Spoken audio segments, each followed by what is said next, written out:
Well, hello there, everybody, and welcome back. We are once again in Nodcry, working on our Nodcry Archon quest. We are in Act 4? Yes, Act 4. We have temporarily trapped the Rerir of Solnari in a little box, and we have about 2 days before he breaks out of there, probably. And so we're trying to plan what to do. It seems that Varka and the others... Where's my door? There it is. It seems that Varka and the others have come up with a plan, and they told us what the plan is, but we didn't tell us. So I don't know what the plan is, but we are here to discuss it with everybody. As well as some unexpected support, apparently. This is a thorough plan, but I do have one last question before we take action. How can we be sure that our enemy won't leave the designated area? That's what I'm most excited about right now. Who is our unexpected support that has arrived? Great question. I see a Dory. Albedo's been hard at work analyzing Rerir and the Wild Hunt's behavioral patterns.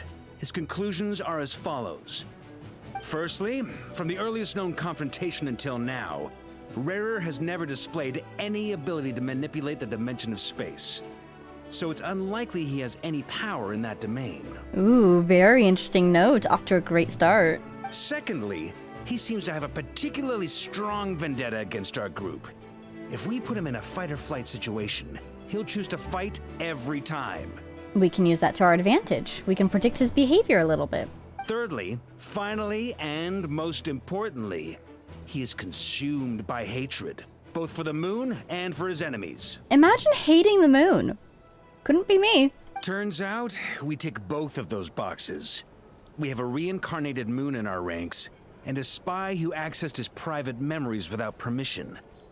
He'll be baying for blood, not looking to escape. Indeed. We can lure him into a trap. As someone who's had their fair share of interactions with the Wild Hunt, those all seem like valid observations to me. Understood. Then I will defer to the verdict of the group. Well, everyone, that's the plan in full detail. Albedo and Durin are carrying out their part as we speak. In full secret detail. We still don't know what we're doing. Plan approved. Scheduling. Okay, any firepower you need, I got you covered. Let's light this baby up. I love her. But yeah, since we have him trapped in the box, she doesn't need to be working on decoys anymore. So she can focus her attentions elsewhere. The Frost Moon Scions are behind you as well. And the rest of you? Let's go. I'm just curious what the plan is. No And also objections? Dory. All right, then it's settled. This is the plan we're going with. Next up, an old tradition of mine. Anyone who wants to back out, now's your chance. I love the giant board he dragged in here in order to lay out the plan. Good move, I think, renting out the whole place so we have privacy to go over everything. But knowing Nodcry, I wouldn't be surprised if some people were trying to listen in right now. But probably not in a way that will have any actual impact on the quest later on. Just some sort of flavor for the world, that's what I'm imagining. Wait, we can still back out of this? Of course. Everyone says things they regret, right? I don't want anyone feeling trapped because their mouth said yes before their brain had time to think things through. Oh, well said. A very people-first approach. I hear that's common practice in the Knights of Favonius. That's our knights right there! Heh. Who'd you hear it from? D-Luke? My first thought was, he's not even in the knights, and then I just remembered the whole tangled history there. Shh. We don't use people's real names at work. Oh, wait a This second. contact will be known only as Owl, please and thank you. Wait, this is ringing a bell. Wasn't that mentioned in the Nasha Town event, Owl? They're in contact, of course. This plan can only work if everyone does their part. Flint's and I will absolutely support it. Interesting that she's speaking on Flynn's We behalf. shall indeed. You'll be glad you accepted our help. Also, you are the last person I expected to see here, Miss Dory. Thank you. Yeah, I was wondering if she'd just stand there the whole time and not say a word. It's not often I get called Dory in a work context. My peers usually call me Lord Sangama Bay. So, the longer your name, the higher your net worth. Is that the idea here? In that case, Mr. Flint's here must be worth a fortune. That's right, I know your full name. It's... Oh. I mean, makes sense she'd have her own information network working as well. She needs to know things in order to do her job correctly. The walls are thin here. I'd appreciate you keeping that a secret. Interesting. Okay, this actually raised two questions for me. In order, the first one was, I actually wonder, where does Flynn's get his money? Potentially, you know, he's just paid by the Lightkeepers, but it is a volunteer organization. You can pay volunteers, but it's not always typical. So now that he's kind of back in the world and existing again, it's probably been a couple hundred years, or at least a couple decades, since he returned to the land of the living, shall we say. Where's he getting his food from? Does he need to eat? Where's he getting his money from? No, during that one anecdote, he bought a watch that was worth half a month's wages, right? So he is paid. Okay, so that was just some musings on his financial situation. I was curious. But his name, because he introduced himself to us with his full name, somehow, it's so long, it actually stands up in my mind. Kirill Chinamovich Flins? Something like that? So we know his name, and it seems like he told it to us very easily, so why is he trying to keep Dory quiet? Does she know more to his name than we do? Did he tell us a name casually, but turns out that name is actually super top secret? What's up with your name, Flins? Okay, fine. Ugh, I'm actually only here as a favor for someone else. Do you have any idea how much it would cost to hire me otherwise? Is she here on Alice's behalf? How did she even hear about this? Somebody must have invited her. Oh! Does this mean someone out there actually has the power to boss Dory around? A very important business partner, perhaps. It most certainly does not. We have a long-standing and mutually beneficial business partnership. She's actually the mom of a friend of yours. It's totally Alice! So maybe if Varka knows that Alice... Oh, well, Albedo and Durin definitely know that Alice is around. So perhaps one of them invited her, or one of them told Varka. Varka invited her. She sent Dory. Said mom supplied me with a great little trinket, but now that lady's ruined everything. If I don't start building a little goodwill now, my whole business in Notcry is gonna go down the drain. Oh, because Nefer accidentally destroyed it. I'm guessing it was destroyed protecting her. So Dory is here putting in some work so that Alice doesn't get too mad at her. Okay. So what exactly is so special about this pendant? It's a lucky charm that a great mage made for me. We have a business relationship, and she was worried that something bad might happen to me. So, she wanted me to have something that can store power to protect myself with. Oh, so that's the full story. I finally got it all fully charged up with Kuvaki, and then Nefer went and used it all up at once. Never lost so big in my life. You're right. It was all my fault. I didn't mean to drain all the Kuvaki in the pendant, but I'll make it up to you. Oh, and of course, Nefer wants to maintain her own business partnerships as well. You will? Well, in that case, how about you give me your chess set? And we call it even. Oh, absolutely not. The chess set is much more valuable. I knew you'd say that. Well, it's yours if you want it. In fact, take it now, and I'll even throw in a free Rerir of Solnari. Deal?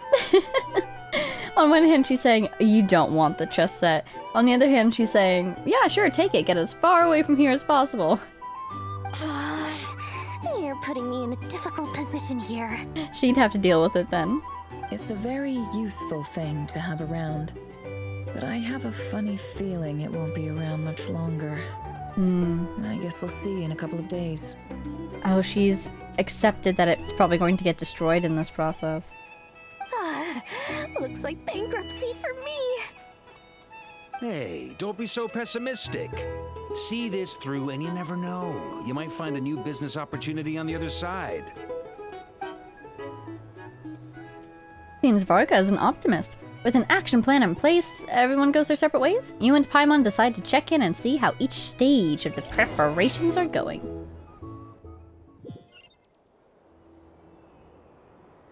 I'm in the corner. I'm outside. Look for Dory. Dory! Just checking for optional objectives. Is this where we meet Alice? Dory. Dory, why are we suddenly meeting you outside, Dory? We could have met you in the tavern. How are things going? Feeling ready? Hi, Dory. Oh, I was born ready. We only have 2 days. You think Lord Sangamabe would let an opportunity like this slip by? You're being very helpful. Don't forget, when something's in high demand, the people with the goods on hand get to charge the highest price of all.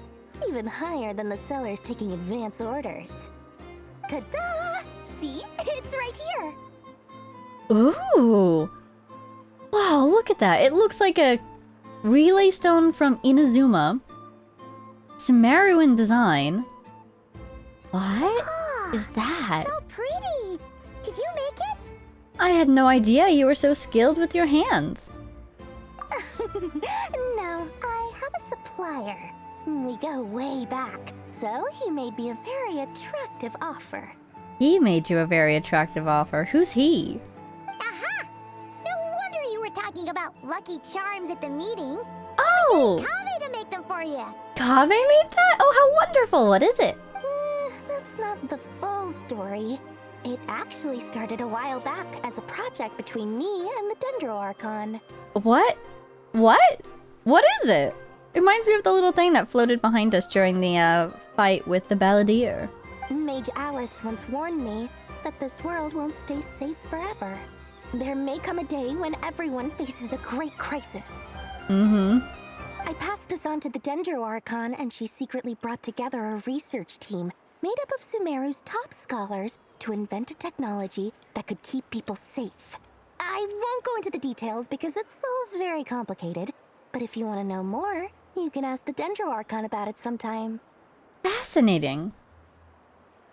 And all this happened since we left Sumeru, basically.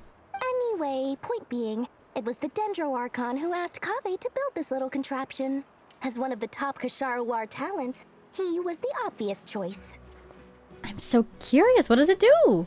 Took him long enough. He stressed over it for ages. Must have gone through at least a dozen designs before producing a final product. But that's Kave for you. I bet that's why it looks so beautiful, too. It's probably very effective. It probably does what it's supposed to do, but also it looks so graceful. Marak delivered it to me a couple of days ago, along with a letter from Kave. Could I ask why I'm sending this technology to you? And what's your proposed use case? Has it been approved by the relevant authorities? That sounds like him. Also, he sent Marak with it all the way here to Nodcry? So nosy. My fault for sending him the research permit to begin with. I love Sumeru. I love everybody in Sumeru. Surely Nahida must have told him you were involved in this project. He was probably just nervous because you're always so secretive about your business. Also, if you told him something along the lines of there's going to be a great crisis and we need this to protect people, he might be a little stressed. Could be, could be. Anyway, I just replied, let's hope there never has to be a use case. Because it would involve grave danger. Yeah, see, that's the sort of thing that's probably making him worried. Fair enough. But it sounds like he was just being cautious. He probably felt responsible as the one who made it. Or maybe he was asking as a favor for his housemate. He's done that before. Not sure why, though. His housemate doesn't seem to really care that much about this kind of stuff. But he's definitely the type to read the signs on the horizon, Alhaitham is. So he saw this project going on and maybe asked Kave to fish for details. Not in as many words, of course, but Kave asked on his behalf in any case. Either way, all's well that ends well. I'm just glad to finally have my hands on the product. I wouldn't want to be without it, given the potential dangers that lie ahead. Wow, that's the most sincere I've ever heard Dory be. Yeah, look at how shocked they look. What does that look mean? Paimon's just super surprised. This must be the first time we've ever seen you actually get serious about something. This is not the Lord Sangamabe we're used to. Well, a long time ago, I made a promise to myself. I promised that I was gonna live every day of my life with a big beaming smile. Obviously, Mora plays a big part in that. But Wow, they're giving Dory depth? Wow. there are always gonna be times in life when you have to give something back. That could mean paying back a debt, returning a favor, or showing some kindness. Fascinating. Alice has been a huge help to me over the years. She was the first investor I ever had. And I want my investors to know that Lord Sangama Bay is the best in the business. Wow. And more than that, no one knows what the future will bring. Whatever happens, I want to make sure the Dendro Archon and all of Sumeru is prepared to face whatever comes. So, back to the pendant. You never intended to ask for it back, did you? Oh, that? I was just making sure Nefer and I are square. Mm-hmm. Don't be thinking it was some sort of benevolent act. I'm no saint, so don't treat me like something I'm not. I mean, yeah. Just because we're learning a little bit more about her heart and her mind in this scene doesn't change the person she's been up till now. We know that she is a businesswoman at heart as well. My priority is doing the business that I want to do. So long as my conscience lets me, but it usually does. That's the Lord Sangama Bay business model. So yeah, she acts according to her principles. But one of her principles is promising to herself to always wear a smile on her face. That's amazing. Alright, if you say so. I do say so, and that's the whole point. I'm a businesswoman. Don't go trying to figure out what kind of person I am. You'll exhaust yourself. Much easier for everyone involved if you just take my word for it. Oh, and could you two help me get this stuff where it needs to be? Thanks so much. You're my favorite assistants. Oh, I'm your assistant now, am I? So she still didn't tell us what it did. Oh my god, is this again? Here we go. Oh my god, did you see the little drawing on the bottom right? That was so beautiful. And also it looked like Albedo's art style. That's really neat. So what does it do exactly? But okay. Gorgeous. Something for this plan. My guess is it's either protective or it could trap Rerir, which is probably for the purpose of protecting people as well. That relay stone looking thing at the top looks like a crystal, which is usually for transmission or... Traveler, Paimon, it's good to see you. like focusing. I'm thinking of lenses. And the rest of it... You don't suppose it has any sort of function similar to a knowledge capsule?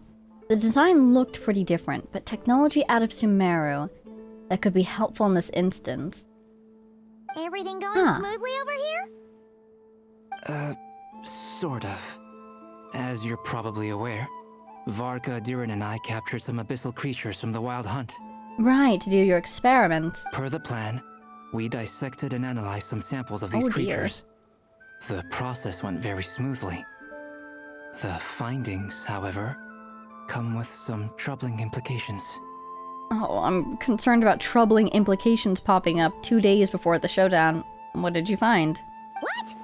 You can actually dissect the Wild Hunt? I kind of have a horrible image in my mind, actually, because once you kill them, they disappear, so was it still alive? That depends on your definition of Wild Hunt and dissection. Okay. Harmless, lifeless. These words are accurate descriptions. Okay, good. Parts of the Wild Hunt. Thank goodness. The Wild Hunt is an interesting phenomenon. In and of itself, it doesn't seem to possess anything akin to a human personality.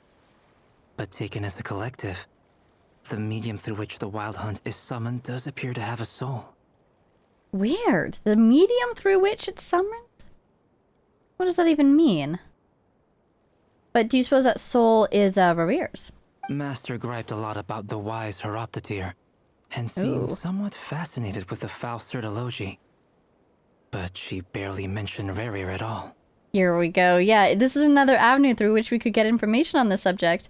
Except, apparently, she barely mentioned Rerir at all, which makes sense. It doesn't seem like they interacted all that much. I don't think that was because of his lower social standing, though. Anyway, it's a pity. I should like to hear her thoughts on the nature of the life form he has become today. It's a strange mix. The furious energy of an abyssal being channeled through a fractured physical existence. A consequence of being torn apart by an unknown power. Perhaps the only explanation for his survival in this state is that he sacrificed a degree of individuality in exchange for a continued existence. kind of makes sense. It's kind of like a chicken or the egg question to me. Was he shattered first and scattered throughout this abyssal manifestation that is Wild Hunt, and then he put himself back together, but now he's linked to it? Or did he get shattered and infused with the Wild Hunt and deliberately merge with them in order to survive? You know? Him, yes? Oh my goodness, that's such a gorgeous shot. The purple looks so good. Oh, sorry. Once I get talking about interesting research, I have a tendency to go on indefinitely. It seems Durin is well used to this already. Back to our research findings. Essentially, they confirm my hypothesis. Rerir's corpse is completely contaminated by the Abyss, and the effects are irreversible. You could think of this as Rerir in mutated form. But in my view, even that would be inaccurate. In reality, his whole being has been consumed by the Abyss. In other words, he is now nothing more than a manifestation of abyssal power. It's kind of an interesting philosophical question, I guess, at this point, because we've been talking a little bit over the course of these quests about how Rerir doesn't die. Even if he dies, it doesn't mean anything because he comes back. Yet in this case, could you say that the being who was Rerir has ceased to be? Albedo kind of talked about this last time. Was it Albedo or was it Nefer? Somebody said the monster who used to be Rerir. They're seeing this entity as a different existence than the person who was once Rerir. So, in other words, he's now nothing more than a manifestation of abyssal power. Is that basically the most death you could reach for someone like him who cannot physically die? Unfortunately, at present, we have no means of completely eradicating abyssal power. Hence, we cannot fundamentally destroy the Rerir of Solnari either. Oh my gosh, every time one of the Archon quests hints that one of the end game results of our journey in this world might be the absolute destruction of the Abyss, I'm like, how's that even possible? I could only see us maybe removing it from this world entirely, but destroying it entirely? How? Anyways, you know, one problem at a time. Rerir of Solnari first. Oh, that's terrible news. So, that's it? We can't defeat him? Not even if we get the power of the Three Moons? I mean, we could try to scatter him again. We could try to scatter him and then maybe isolate some of the pieces and lock them up so that he can't reform. If we get a piece that's crucial enough to him. Like, look, without his heart, he's become very unstable. Now, there was the question there. Is that because he doesn't have his heart, or is that just how he was already? So if we remove big enough chunks of him, or crucial enough pieces of him, maybe he'll lose a lot of his strength even if he were to reform in the future. Or we could go the Bakunawa approach and isolate him from the world so he can just keep reforming over and over in a place that he won't bother anybody. But he's sentient enough that I feel like he would try to escape from that place. That's kind of what just happened, where he was in the moon's reflection and he escaped from it. Miss Columbina's situation is a difficult one. She can never achieve wholeness when the world does not accept her presence. Do we want to try to do the same thing to Rerir? It's as if her creator banished her to a place she can never be accepted. It means she spends most of her energy just on her own survival.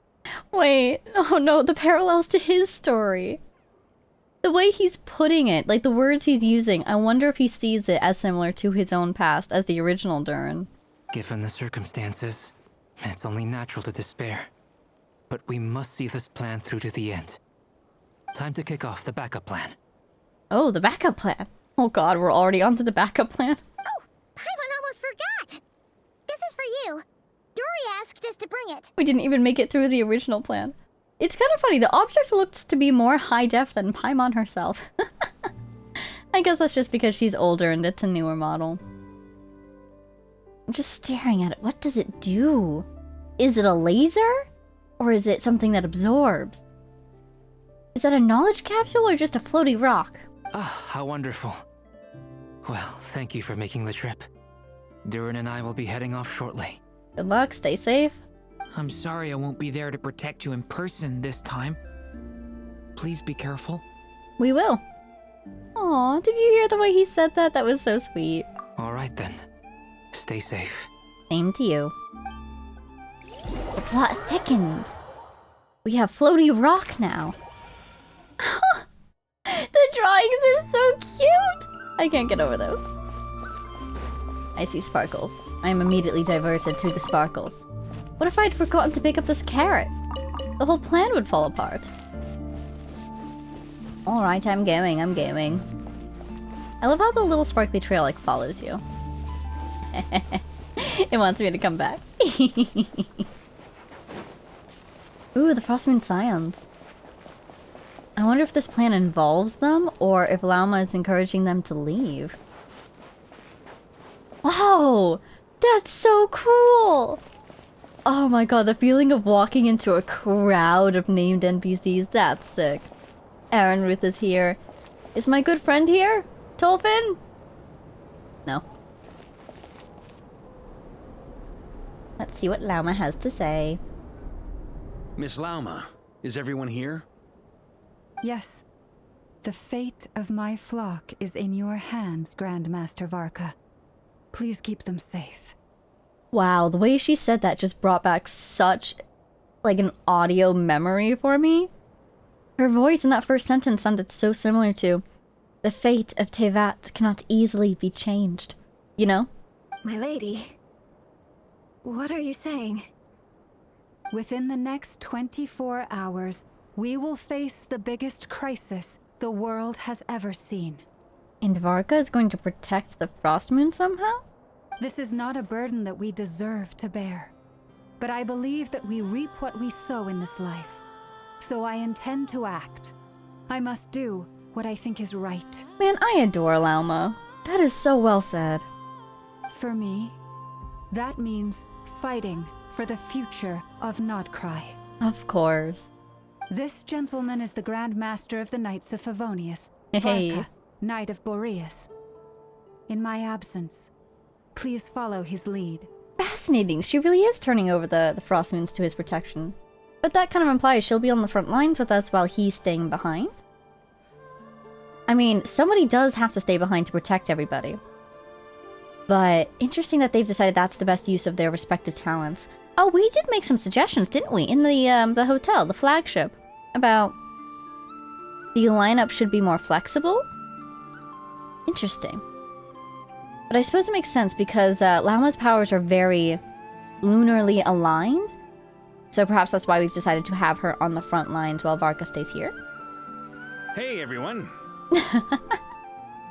Guess I should introduce myself. Well, to start with, I know my way around a battlefield.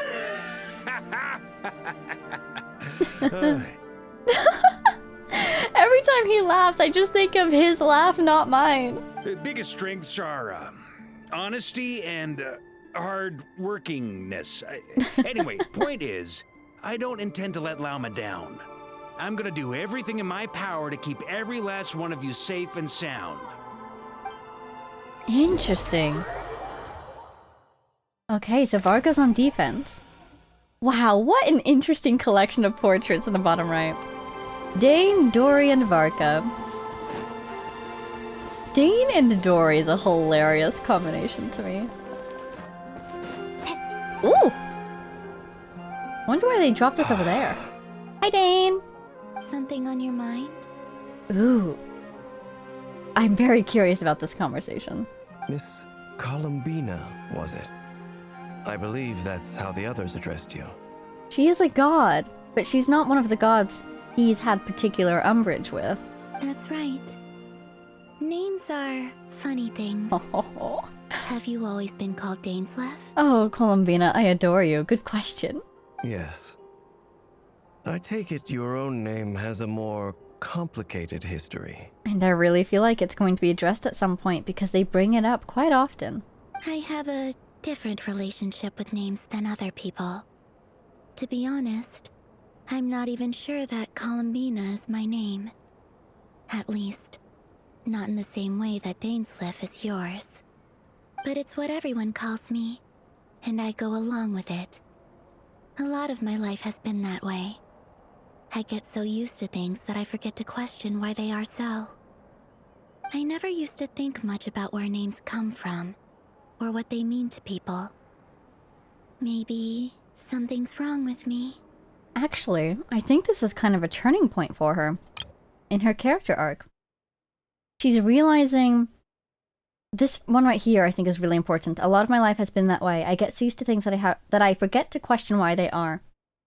This reminds me of when we first met her. She did give me the vibe of someone who had lived a life where people told her things. You know, they told her that things would be this way, that she would do this sort of thing. And she's always demonstrated that she's not afraid to express her emotions on the situation. By which I mean, when she was with the Frostmoon Scions and she didn't like how she was treated, she left. And when she was with the Fatui and she decided that she didn't like the situation there anymore, she left. Now, what's interesting is her solution is always to remove herself from the equation, rather than try to talk to others or try to change it herself. As far as I understand about those two situations, that's not a step that she attempted. But here, I think, we're starting to see her think about her own actions. She's noticed that she doesn't question things, which is, I think, a huge step to her maybe changing how she approaches certain things. I think it's a good one for her because in the stories that we've heard about her past, she hasn't had a whole lot. It's been interesting because, you know, she's a goddess, she is very powerful, but she hasn't had a whole lot of personal agency because of the way that she approaches things and also because of the situation she's been in. So I think this is interesting. Her character is very quietly changing in the background. And I think what sparked this sort of self-reflection is simply interacting with more people who treat her as a person. Because she's getting a lot of social interaction these days with people who don't expect as much from her. You know, the Fatui were using her, though they said they'd give her a family in return. The old Frostmoon Scions were using her as well. And now she has people who are trying their absolute best to treat her like a person, like an equal, to give her respect, but also kind of make her feel like a real person. That's my guess for what sparked this realization. And I think that this sentiment here, maybe something's wrong with me. Nothing is wrong with her. She is a person. She is the way that she is because of her past experiences, and she still has the capacity to change if she doesn't like the way she's turned out. Nothing is wrong with her, but I think that feeling that those words encapsulate is the feeling of, I want to change. So this is fascinating. In 2 lines of dialogue, she's like, by the way, I'm going through a character arc quietly in the background. Don't worry about it. You're different from other people. I sensed it the first time we met. You're more perceptive than most. I'm sure your long life and rich range of experience explains that. Do you ever find yourself missing Conria, Mr. Dainsleif?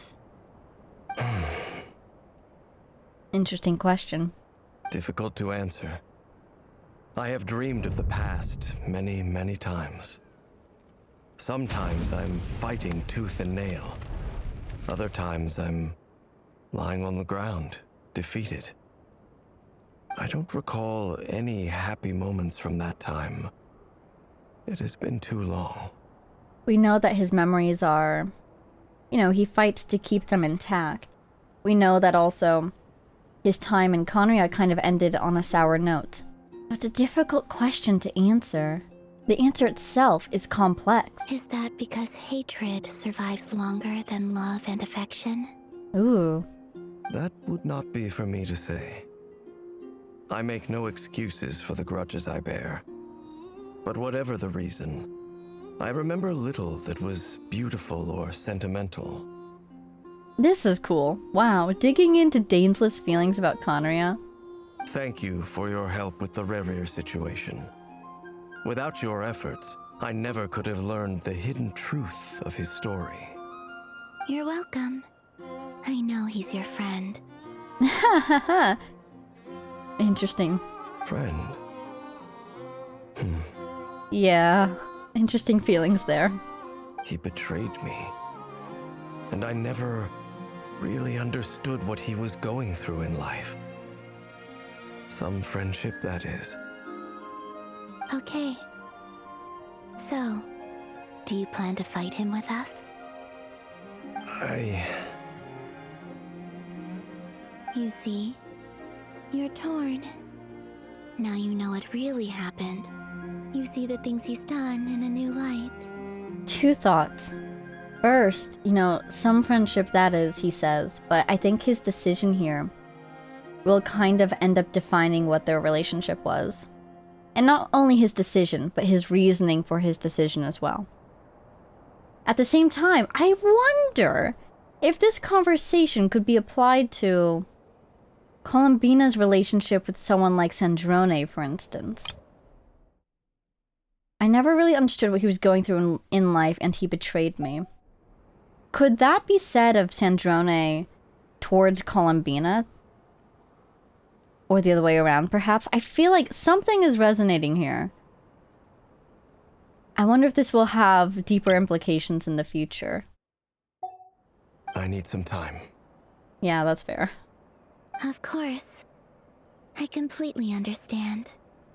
Anyone else in your position would feel conflicted too. Actually, I went through something similar myself recently. Something happened that changed my perspective on a situation. A situation I took for granted at the time, but now I feel very grateful for it. I wonder if this is about her leaving the Fatui. We still don't know what exactly happened that caused her to leave. You mean the Harbingers who still support you, even though you've left the Fatui? Yes. I always thought they were only helping me because Harbingers are forced to work together. But then I abandoned them. A warrant was even put out for my arrest. Oh, but they still helped her. Yet even now, they support me. Which means I was wrong about them all along. Clearly, they view you as a friend. I feel a little guilty now.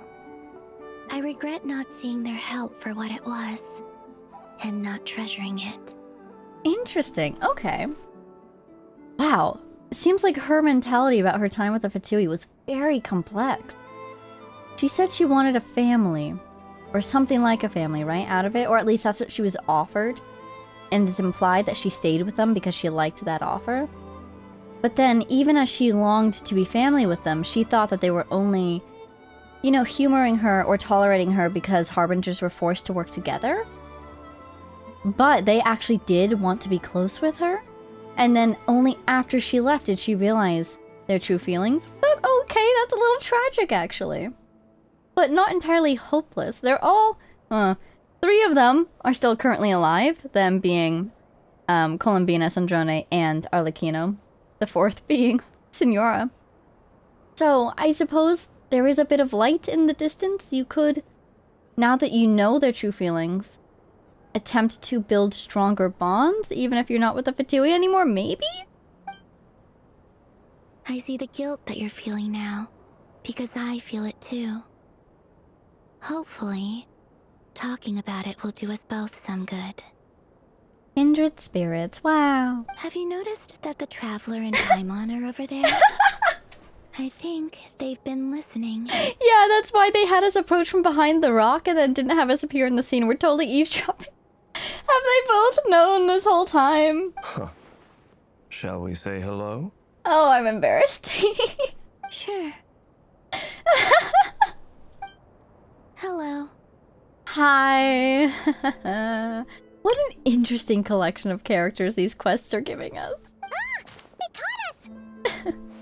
Shamelessly eavesdropping. Sorry, we were just concerned about you. Hello. I apologize for making you worry. Not at all. No doubt you wish to know where I stand on the plan to take down the Rerir of Solnari. Ooh. I'm afraid I need a little time, but I will seriously consider joining you. It looks like he's already starting to see our enemy less like his old friend Rerir, and more like the being, the Rerir of Solnari.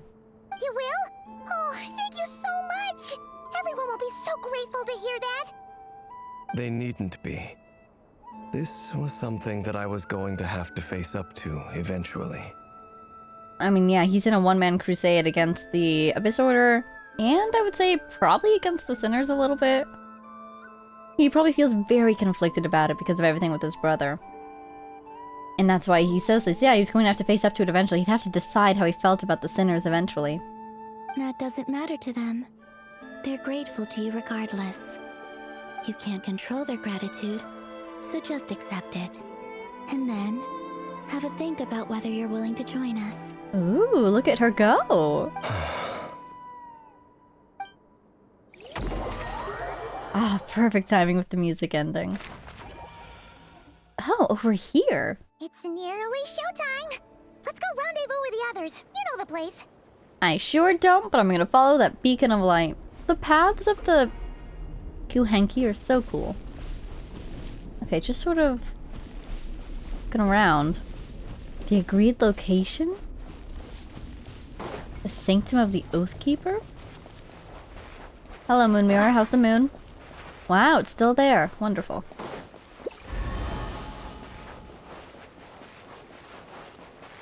Where is everybody? Oh, it's Flynn's! Are we on team Flynn's, I guess? Probably offense? Decoy as well. You're earlier than I expected. 2 people that he's going to have a big grudge with. Hey, Flint's! Been waiting here long? Hello! Not too long. I came a little early so I'd have some time to think. And how are your thoughts? Are you nervous about the battle? Quite the opposite. I'm reminiscing on my past battles. Ooh. When I was awakened by the Radniki, I had not touched a weapon in many years. I felt like the battlefield was not where I belonged. Oh, wow. But after waging war against the Wild Hunt for so long, I came to realize something. A life of absolute peace is simply not a possibility for me. I'm so obsessed with the lantern. It looks so cool. That's also really sad. A life of absolute peace is simply not a possibility for me. I suppose I'm very grateful for the presence of that absolute. He can have a peaceful life, but not one that's absolutely quiet. I suppose that makes sense. My restless flame indicates that somewhere inside of me, there is a deep yearning to root out the evil in this world.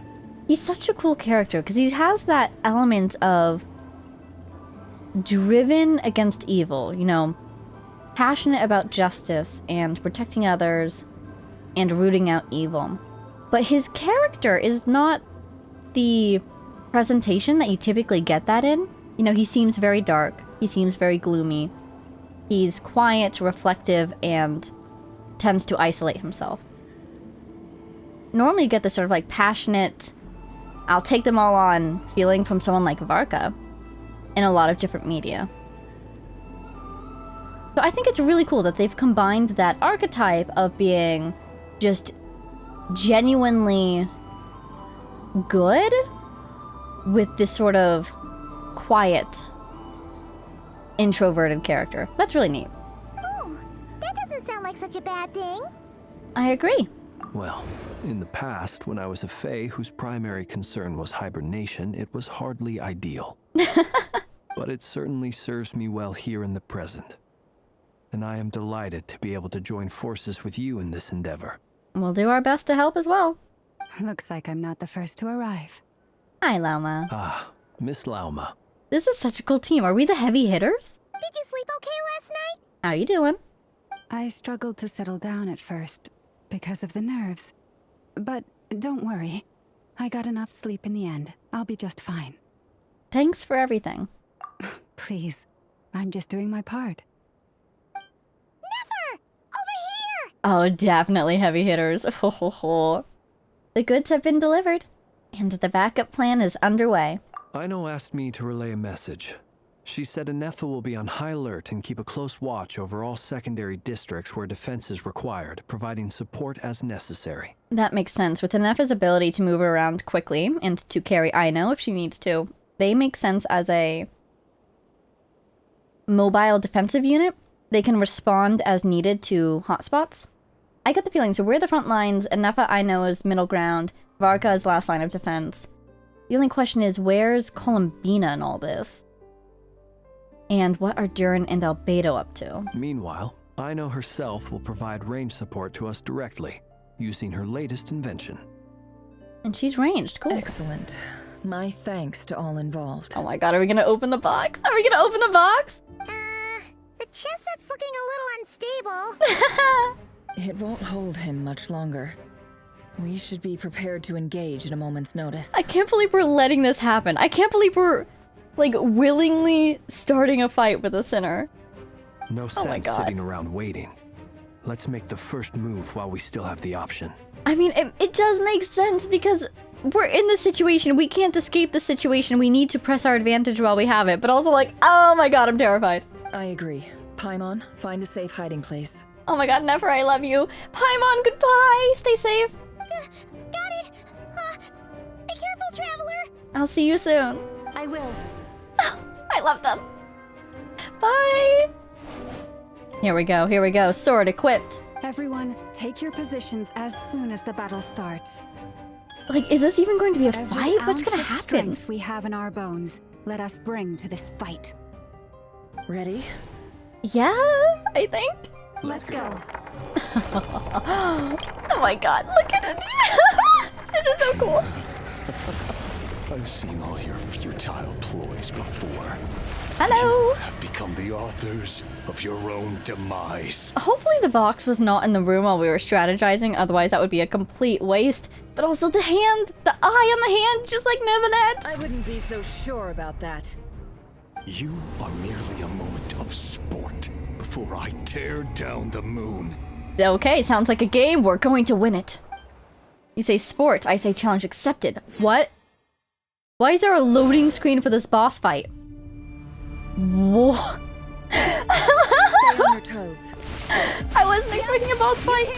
Am I at least Hydro? I sure am. Oh god, hit immediately. I should really be. Oh god, no. I've done this wrong. I've done this all wrong. Okay, okay. I want this to be on that. Okay, now I can focus. That's really all I wanted to do. Look at him. Okay, so I can do this. I want to do this. It's not going to do much because I need to apply Hydro for both Lauma and Flint. I'm sorry, Nefer and Flint. Okay, let's do this. No, no, no. I'm not doing well. I'm not doing well. Okay, Ino's ready, which means I'm immediately going to... you're not Lauma, you are Nefer. And try to use as much of that Verdant Dew as we can. Oh, he's firing at us. He's firing at us big time. Let's go to Flint. No, let's not. Goodness gracious. He keeps stunning me. Scary. Also, am I healing? It must be Lauma, huh? Bring on the Hydro, if you don't mind. I have no stamina. I have no stamina. I'm trying to dodge. Ooh, wait, the moon can be treacherous. We do know this. It's true. Okay. There we go. That's more like it. That's more like it. Let's get this battle started. Stop moving so I can hit you, please. Okay, okay, okay, okay. Range really is the way to go, it seems like. Need to get this guy off the field. Let's get him off the field. Back to our Dendro team. I'm gonna apply a little bit of Hydro, because I can. Get Ino on the field, and then do this.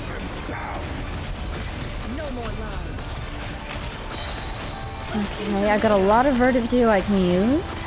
That's probably the last one. Oh no! With the moon, and so shall it end. Oh, where is he? The moon will protect you. Oh, thank you! Follow Lauma's hymn of hunting to find your targets. Oh, that's cool. That's very cool. Let's get these guys on the field. When he uses himself to attack, use the Lightkeeper's lantern. Nice. Okay, good, good, good. Round of combat there. Let's heal him since he's on the field. This way. This way. Do I need to be Flynn's to use the lantern? Where even is he? Yes, I do. Okay, okay, okay. Or I don't know if I do, but I'm him now. Gosh darn it, that timing was terrible. Alright. Bubble. Dendro. Ino's not ready. see if we can get these hyper blooms going. We'll go here, and then we'll go here. Aino is now ready. Attack. And then he's gonna stun me, so I'm gonna try to use my ultimate. It didn't really work, but you know what? We survived, so it's okay.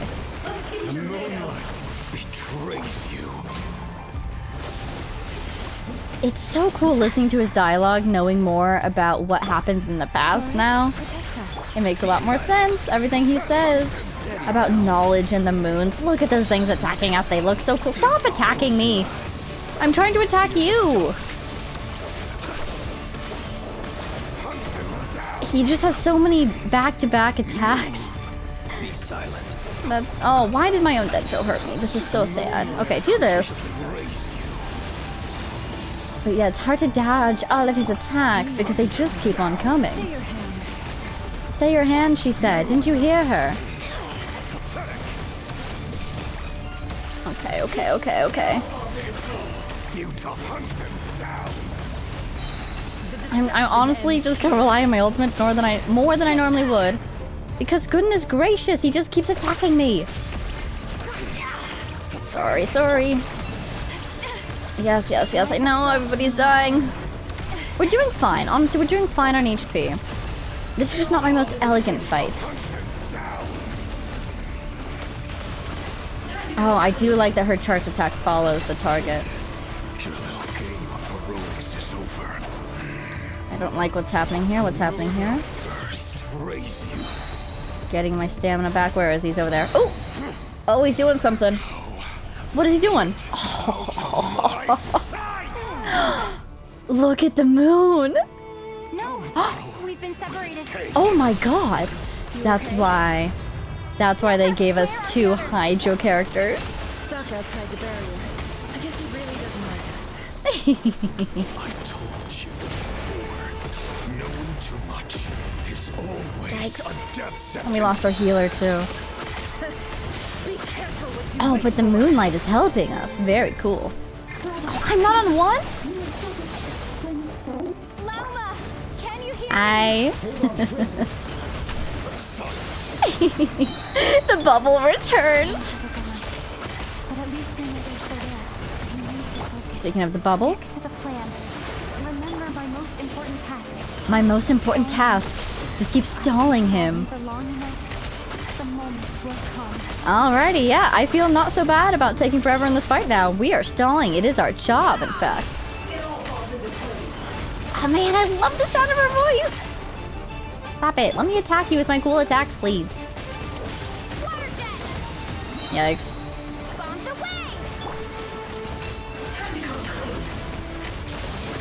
I'm kind of hoping that while she's up in the air like that, she dodges his attacks by virtue of being up in the air, you know? Where the heck is he? Why am I suddenly me and not her? Oh, because it's a cutscene. Oh! Absorb 3 Kuvenki. Form a shield. How do I absorb it? I think I walk into it. I sure do. 1, 2, and 3. I got a shield! I'm not gonna waste it if I can avoid it, though. Should I do something with his shield? Should I try to attack him? He's kind of up there. Oh, yikes. Oh my god, the shield's broken. This is so scary. He just has HP bar after HP bar, attack after attack. Ah. No more lies. I started memorizing some of the attacks, but that last one I always forget about. Where even are you? There he is. Did I get him? I did. I'm healing somehow. Shout out to whatever's healing me. I appreciate it. I'm glad that she's able to do direct lunar bloom damage, even though we don't have any blooms on the field because we don't have hydro. There it is. Get out of the way. Yikes. Hehehe, I'll heal myself. Oh, I thought I healed earlier. My own little thingy. Oh, nope, never just healed. It's the blessing of the moonlight, probably. Do. Minding my own business. Don't mind me stalling you. I'm fighting for my life, sir. I'm barely hanging on. And he won't notice that he's being stalled. Try to lure him back towards the bubble. Ah, almost dodged it that time, but not quite. At least I finally figured out how to fight with Nefer. mystery unravels. Let's see what you're made of.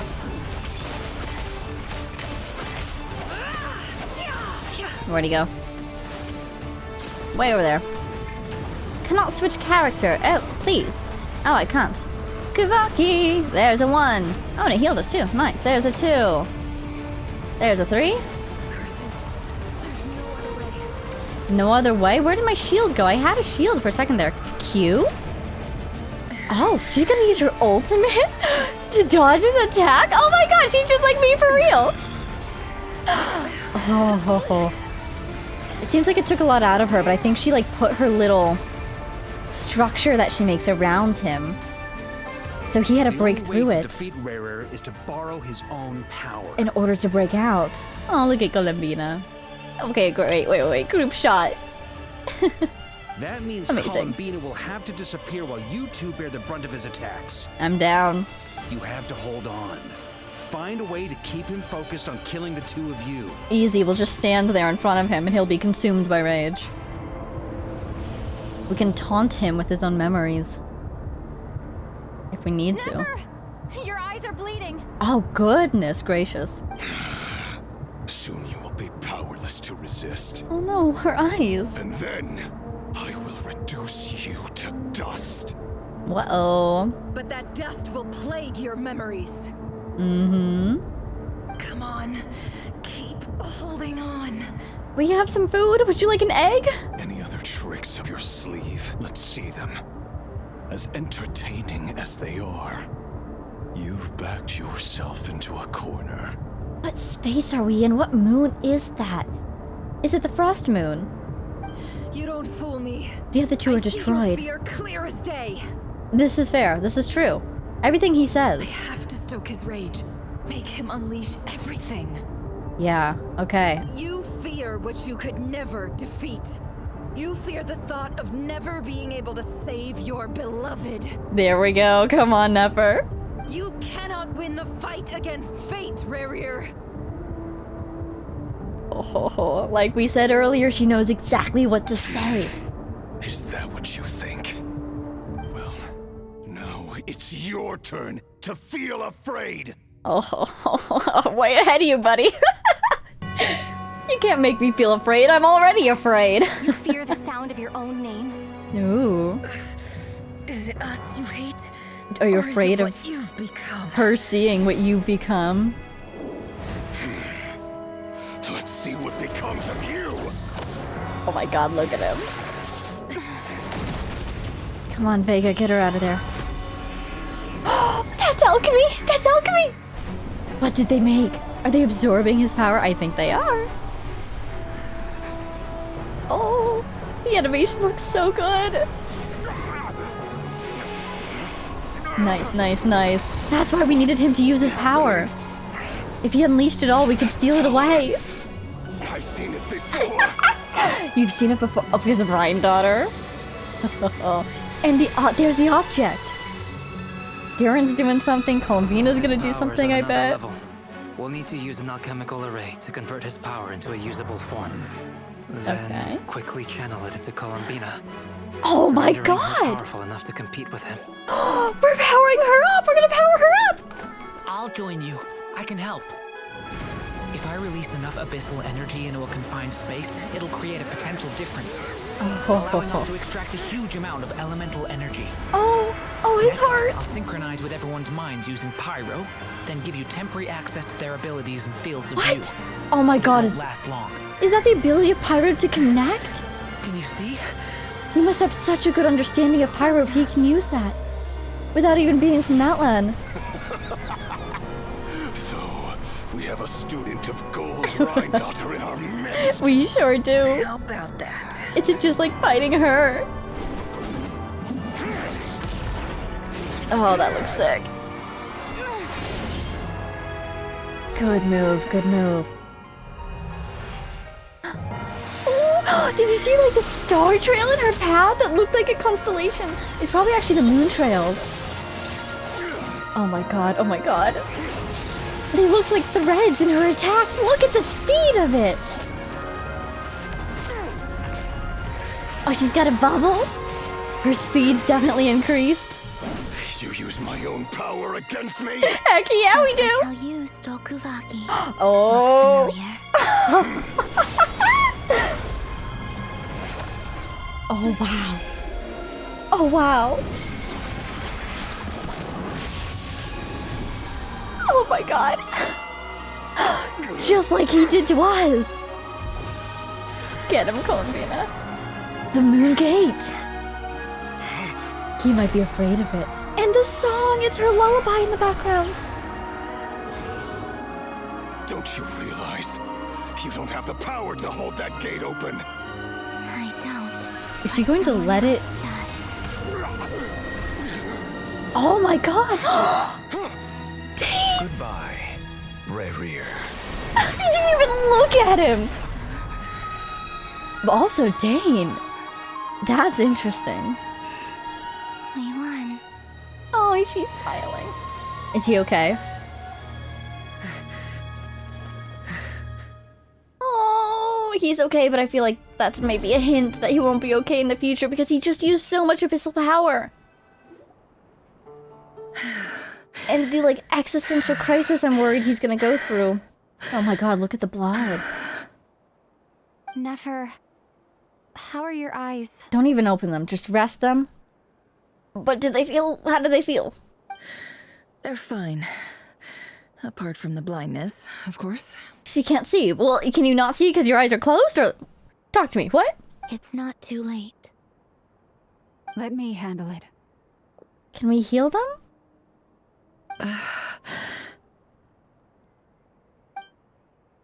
Oh, her blood!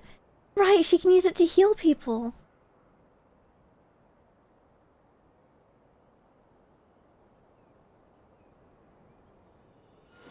I assume this will work, but like... man. Miss Nefer, it's not like you to lose your composure. That was the most reckless thing I've ever seen you do. I love these two, actually.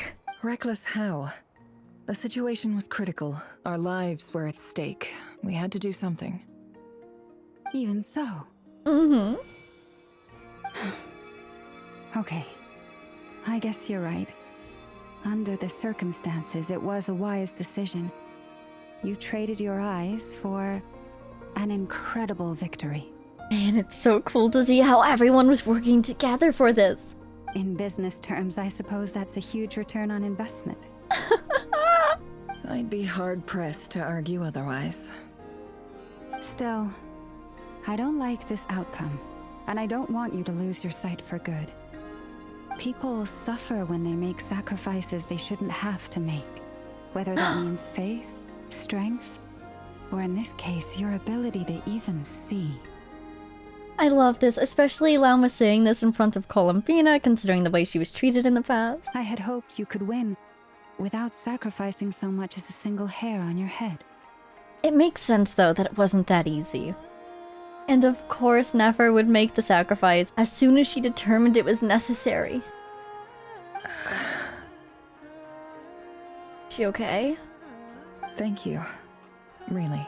Oh my gosh. This is so cool. You can really see their relationship developing over the course of events. All done. How are you feeling? Don't try and open your eyes just yet. We'll see how you're doing in a couple of days. Until then, please follow your recovery plan to the letter. Yeah, does anyone have some bandages? Paimon, your invisible infinite backpack. Bandages? I'll send full details through Yehoda. For now, just get yourself home, relax, and rest. Maybe we should try to escort her back? I feel like if you get her close enough, she'll be fine. But at the same time, it would just be nice of us, maybe, to escort her back? What is that thing on her head? My dear friends, we have fought bravely and achieved a spectacular victory. A dark cloud has been lifted from the skies of Nodcry. All in this land will be grateful for what you have done. The moon will remember this day. Thank you both. That was so cool, thank you! Her attacks were so much faster, and it really looks like she's getting those threads of fate, for lack of a better term, that have been so iconic in Moon Power. You know, in the Moon Mirrors, when we were talking to Isla, it seems like her her moonlight is getting a lot stronger. Ooh! Oh, Yehoda did show up! Yehoda shows up and helps Nefer get home. And you, of course, have Paimon to escort you back. Paimon! The sight of Nefer navigating the road with her eyes closed is a new one for you. She proceeds cautiously, but as her silhouette disappears into the distance, you notice she seems almost smug. She knows she did a good job. There's something I want to let you know. Oh? Yes? What is it? What have you learned? What do you know? When Durin connected everyone's minds so I could access their powers, I also felt everything they felt. Right? Like, okay, that was huge. It reminded me of all the little hints we got back in Natlan about Logistin and a spark of pyro or primordial flame even existing in all the people of Natlan in a way that connected them. And the Archon could draw on that connection when needed be for things like the Ode of Resurrection, for things like Contending Fire. And it seems like Durin was maybe doing something similar. And I think that's really neat, actually, because we see with various elements that they each have sort of like a second side to them. For example, with Hydro, you know, you get hydromancy, you get reflections of the future, the past, the truth, and falsehoods, right? That's sort of one of the most prevalent themes, I would say. So, with Pyro, is it sort of symbolic power connection? I think that's really neat, because in a lot of interpretations of fire powers, it's destruction, or decay, or, you know, desolation. But in this case, it's connection? That's really cool. On the other hand, how did he learn to do that? Is it because he was a dragon at one point in his life, so he has this really deep understanding of pyro? Is it something he's discovered recently? I'd love to know more about that. And since Nefer's eyes were injured, my eyes are hurting now too. Oh no! You need healing? They're already closed, which I guess is good. Huh. Hold on. Let me try. I only feel the pain. There's no actual damage. I just thought I should tell you. Aww. She's sharing. I love that, actually. She's sharing. She doesn't need anything. But she's sharing. I think this is probably a step away from transactional relationships for her. Oh my god. Wait. Oh my god? You're right. There's no damage. That's a relief.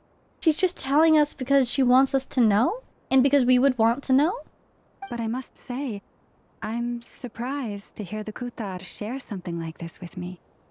In the past, you never used to open up about yourself. Yeah! Things are a little different now from how they were. I'm learning to share how I truly feel with my friends. Oh my god, speaking of her character arc! And I think she's doing this because she learned that her friends, namely Sandrone and Arlecchino, felt differently about her than she thought, and so she saw the benefits of communicating more openly with them, and she regrets not communicating more openly in the past. Wow, and just like that, she's changed, she's reflecting! Oh, I'm so proud. Friends. You have no idea how glad I am to hear that. Wow. You can't help but break into a smile at the word friends, as a warm and fuzzy feeling fills your chest. One by one, your fellow teammates report in to inform you that everything is under control.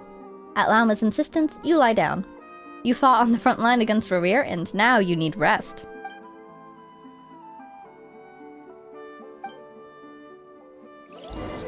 And thus we rested. I better be in bed the next time I see her. Yes! There she is. Good job, good job. Oh my god, we're going to have a prophetic dream? Is this real? Is this reality? Are you Rerir, Paimon? Why is there a firefly in the room? How are you feeling? Any aches and pains? Did you sleep well? Maybe I've been replaced this time. I'm doing alright, Paimon. No need to worry about me. Oh, yay. Phew! Well, that's good. Paimon's been sitting on the edge of the bed worrying about you for ages. You slept a whole day and night. Poor Paimon had to eat all by her lonesome. Wow, that's a good rest. Glad to hear you didn't starve. How is the food? Well, it wasn't the same without you there to share it. Oh, I adore Paimon so much. Honestly, Paimon just can't relax when you're not your usual self. She couldn't enjoy the food and settle down to sleep. Aw. Well, I'm back to normal now. Oh yeah, and Albedo swung by earlier. He said to tell you to head to the tavern when you woke up. Varker and the others are organizing a victory feast and they want to celebrate with you. Of course. He also dropped off some medical supplies, but you seem fit as a fiddle, so guess you won't be needing those. Almost suspicious, but that is our traveler indeed. If you're feeling up to it, let's head over now. Wouldn't want to keep them waiting. Sure, why not? Before the moons fell? What do you mean before the moons fell? What, are they gonna fall tonight? They've already fallen. It. Achievements. I've decided to stop collecting achievements. They're my backup Primogem source in case of a wishing emergency. Before moon. Oh, goodness gracious. There we go. Defeat the ratio of Solnari, one of the 5 sinners. I see. Okay, pretty straightforward, but still suspicious. Now, I know I said I wouldn't collect achievements, but actually these ones down here I have been collecting because I get the name cards! Look at that, I actually remembered to claim my name cards. Oh, speaking of which, I think I actually have more name cards to claim. Ooh, I'm gonna save these until I get the name card because Primogems. Character. Did they change this recently? Look at this. I know. Name card. Friendship 7? I thought it used to be 10. What the heck? Okay, that explains it. They didn't change anything. She wanted to give me a crumb kake bolt, like the one in her hair. What on earth? Is that one of those, special items? What's it for? Let me see if I can find it. Here it is. Crumb kake bolt. It may serve some purpose at the craft shop. Okay. Sure. Strange. Oh wait, let's do this. Name card. I think I've got a couple in here. Yep, this one. That one. That one does look pretty cool, not gonna lie. Is that everything? Yes, it is. Alright. Let's get back to it. We have a party to go to. And I'm sure something exciting will happen at the party too. Who are you? It's so noisy here. Back in my day, we'd sigh. What was it like in your day? Back in my day, everything at the flagship was top-mast quality. Exquisite decor, wonderful food, enthusiastic staff. But look at it now. And look at the clientele. Noisy, rowdy, loud. Flagship my foot. More like a beached skiff. Are you saying Nasha Town is noisier than it used to be? Ah, if this is the crowd we're attracting nowadays, I'd rather Nasha Town went back to being a sleepy little market town. Where did this madhouse of shops spring up from anyway? Back in the day, the only thing the market sold was seafood fresh off the boat. No fancy seasoning required. Just whack it in some hot water and let the flavor stay with you all day. But those times are gone now. It's enough to make you want to cry. Yeah, okay, I'm gonna go to my party. All my friends are there, and I'm excited to see them. We're here! And I'm certainly not going to complain about food that's a little bit more than fish boiled. Traveler and Paimon! Hello, hello, how's Nefer doing? Perfect timing! We were literally just saying how there's no way we're holding this victory feast without you any longer, and we would have postponed it till tomorrow. I literally just woke up, rolled out of bed, came here. What a life. How are you feeling today? How are you feeling? Much better, thanks. Don't worry about me. Every time she speaks, it's such a treat. Relieved to hear it. If that changes, just let me know. Happy to check you over at any time. Are you a doctor? Do you have any? I guess he would. I guess he would have medical expertise, actually. Yep, we're here for you. Anything you need, just let us know. How are you doing? How are you feeling? Oh wait, where's Nefer? Yeah, where is she? How are her eyes doing? Nefer's right over there. Oh. I'm sure she'd love to catch up with you. Absolutely, first priority. I would like to check in with her. Okay, I say first priority, but then they give me optional dialogue. Oh my god, is it the same thing again? We're here! It totally is. Traveler and Paimon! Hi. Perfect time. How are you feeling today? Much better. Relieved to hear. Yep. Running. Wait, where's Nefer? How are her eyes doing? Nefer's right over there. I'm sure she'd love to catch up with you. Here we go. Okay, free again. Here. Oh!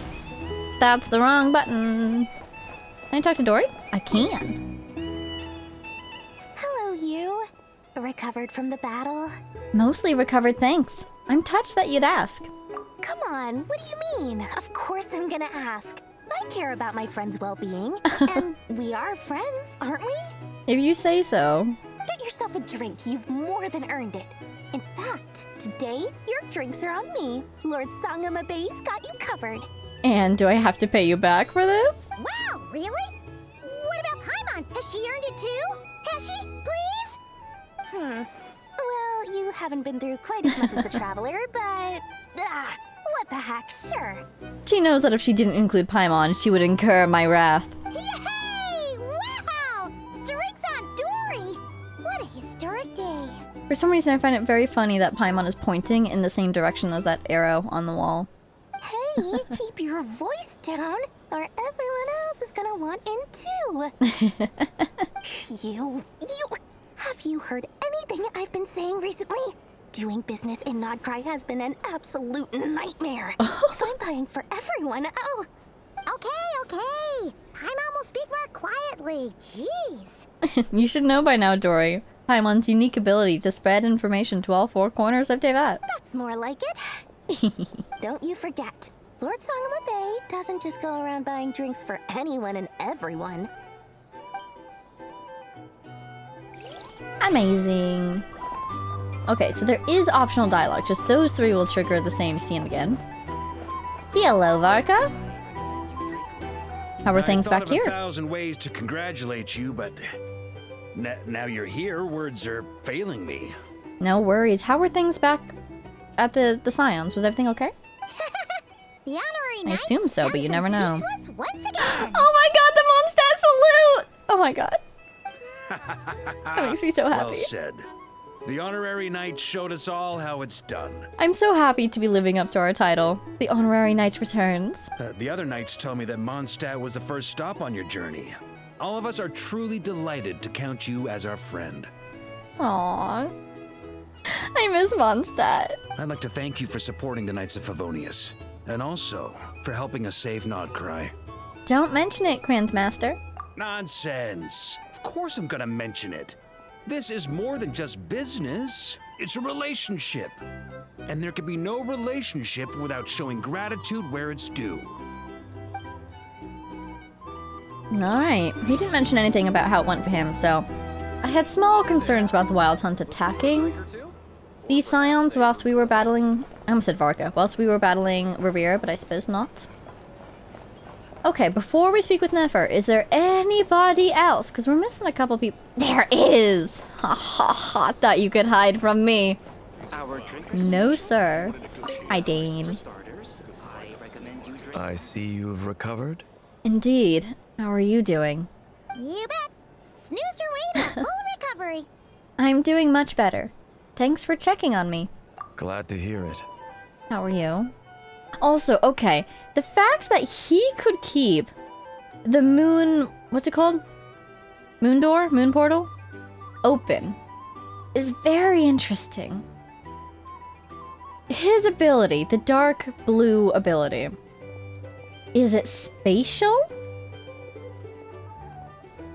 I mean, I suppose that makes sense. But then at the same time, why spatial? Is it just raw energy that he can shape into various forms? We've seen him use it in battle against the Abyss many times. This is the first time we've really seen its utility outside of battle. And it was able to keep the gate... Oh, Moon Gate! It was able to keep the gate open. Was he just lending his strength? I'm very curious, especially because they were talking about how tremendously powerful these gates are and how much energy you need to keep it open. And Dane was able to just keep it open? When Columbina, a goddess, wasn't even at her full strength? Able to keep it open for longer? I said that in such a weird order. She's not at her full strength, but she is a goddess. She was able to open it, but he stabilized it. Like, he must have a tremendous amount of power packed away. Or his power happens to have a very similar attribute, which is why I'm thinking spatial. A healthy body is paramount. Nothing else in life is possible without it. So take it slow. You can't afford an injury. No, that's very ironic coming from him. But, so yeah, here's my question actually for you guys.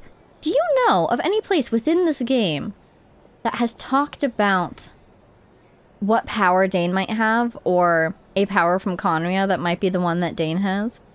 Is there a readable that I've missed that might shed some light on this? There's definitely a lot of readables I haven't read yet, like Ascension materials, talent materials, a lot of books, so I wonder if there's anything in the game that could give us more idea of what his power really entails. In any case, I'm so helpful that you decided to help us in the end. What? I'm so grateful that you decided to help us in the end. Paimon too! You really saved the day when you swooped in to open that gateway. Ooh, oh my gosh, if they ask him about it, that would be I amazing. came to accept that although Rerir was my friend in the past, here and now, he was an enemy that must be defeated. Though I will never fully understand what happened between us, I could not let this crisis deepen any further. We fought a very necessary battle, and you played your part admirably. Thank you. I know it was hard, but you'll get through this. Yeah! And if you ever need to talk, just remember, we're always here. We're always here. Anywhere in Teyvat, you'll be able to find us. I'll do that. Yay! Oh my god, I feel like our friendship with Dane is slowly leveling up. He's here. He's in town. This is so... Wow! It's like seeing a... it's like seeing a shiny Pokemon. Like a shiny Dragonair or something really rare. Dratini. In town. What are you doing here? Anyways. It's been days, I'm still not over it. Is that everybody? I guess it's everybody who's here. So, Never, how are you feeling? Never! Hello! Traveler, Paimon, are you recovering well? Much better, thanks to a good rest. You're looking well too. Turns out that moon chanter has some real talent after all. My eyes were mostly recovered after just a couple days rest. I can actually open them again now. Yay! Are you sure you should be resting them more? Probably? Yeah, it's been like a day and a half. You gotta be careful. Lauma says not to strain your eyes while they're still healing. Exactly, so no bright spaces, no dark spaces. Somebody put some lights on, it's dark in here. Yes, thank you. I'm well aware. Yehoda, could I borrow you for a moment? I could do with an extra pair of hands. So Lauma is here! Oh, sure. Coming. But thinking that Yehoda just teleported in out of nowhere, I'm hoping I didn't just walk past them earlier. Did you hear that? I gotta go help Lauma for a second. You guys chat among yourselves. I'll grab us some drinks on the way back. Paimon, you still like them sweet? She's so excited to go help Lauma. You bet. Make it extra sweet, because Paimon's earned it. Paimon, you're adorable. Sure thing. You sure have earned it. I'm so happy right now. I feel so content. Oh, never mind. Feelings are gone. What's on your mind? What's wrong? The Rerir of Solnari. Kind of a snake, don't you think? More of a wolf in my mind. No, definitely a snake. A poisonous one who spewed his venomous hatred everywhere. That sounds concerning. What are you implying? Anyone who seeks revenge out of hatred for other people has become a snake. That's something my dad used to say. I guess he didn't like seeing people go down the path of vengeance. Perhaps. I'm sure it sounds like a very wise and open-hearted perspective to your ears. But me? I think hatred is a perfectly justifiable emotion. Whoa. What else is left when everything you depended on in life gets stripped away? Something's gotta fuel that drive to keep on living. Now it is interesting. Because that she's saying this to us, because that's actually something that the Traveler has experienced as well. When they woke up alone in Tevat without their sibling. What did drive them at that time? I guess instead of hatred, they definitely had a vendetta against the Sustainer of Heavenly Principles, but I think their main priority at the beginning of the game was the need to know what had happened to their sibling. What would you call that? That need for knowledge. Seeking closure, at the very least.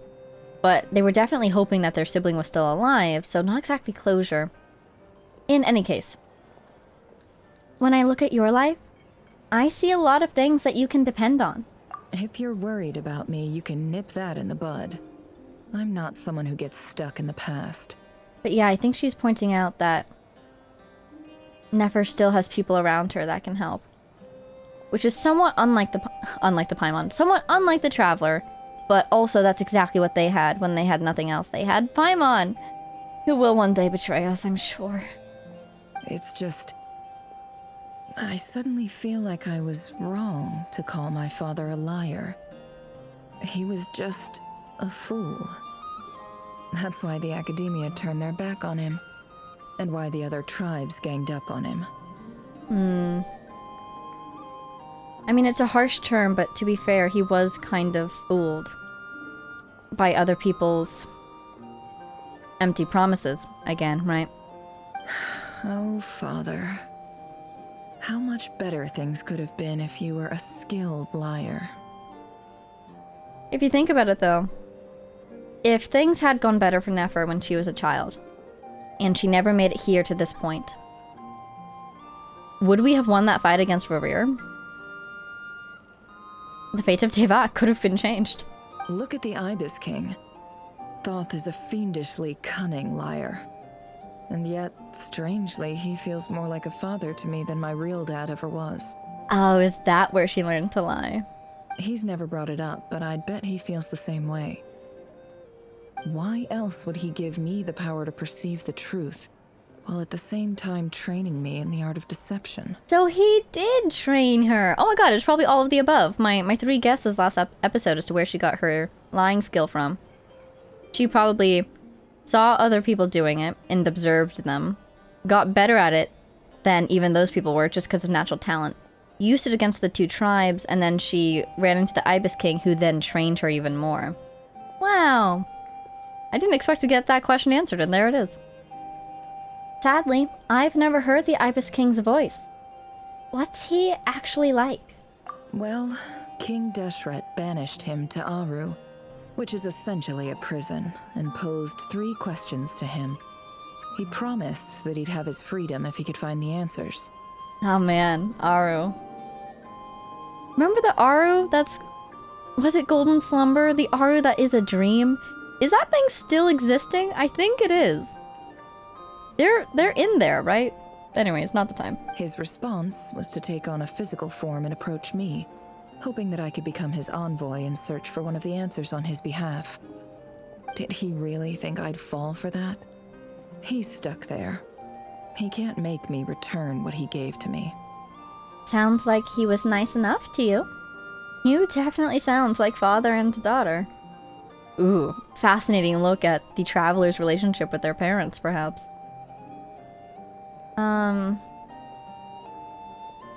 I guess I'll just go with this. So that's enough for you to decide he's nice, is it? Well, I don't know, because it feels like this isn't the whole story. If he demanded more from her, she didn't mention it, so we don't know. He's a prisoner, and he was scared. So he decided to perform some good deeds to win people's approval. He lives in fear because he's a deceiver. How is Rerir any different? You can't work as a spy your whole life and expect a happy ending. Fascinating. Considering how she lives her own life. She's not a spy, but I would say she is a deceiver. She uses lies to her advantage. But she doesn't live in fear, unless she does? It's preposterous. Yet I can't say I don't understand it. Liars live in the darkness of their own making. But it's still human nature to want to go on living. They say that a liar's soul is the most worthless thing in the world. What do you think? I'd have to agree with that. I'd have to disagree. I'd have to disagree. Oh, really? Well, it takes a very kind person to find compassion even for liars. If you ask me, the soul of a liar really is worth nothing.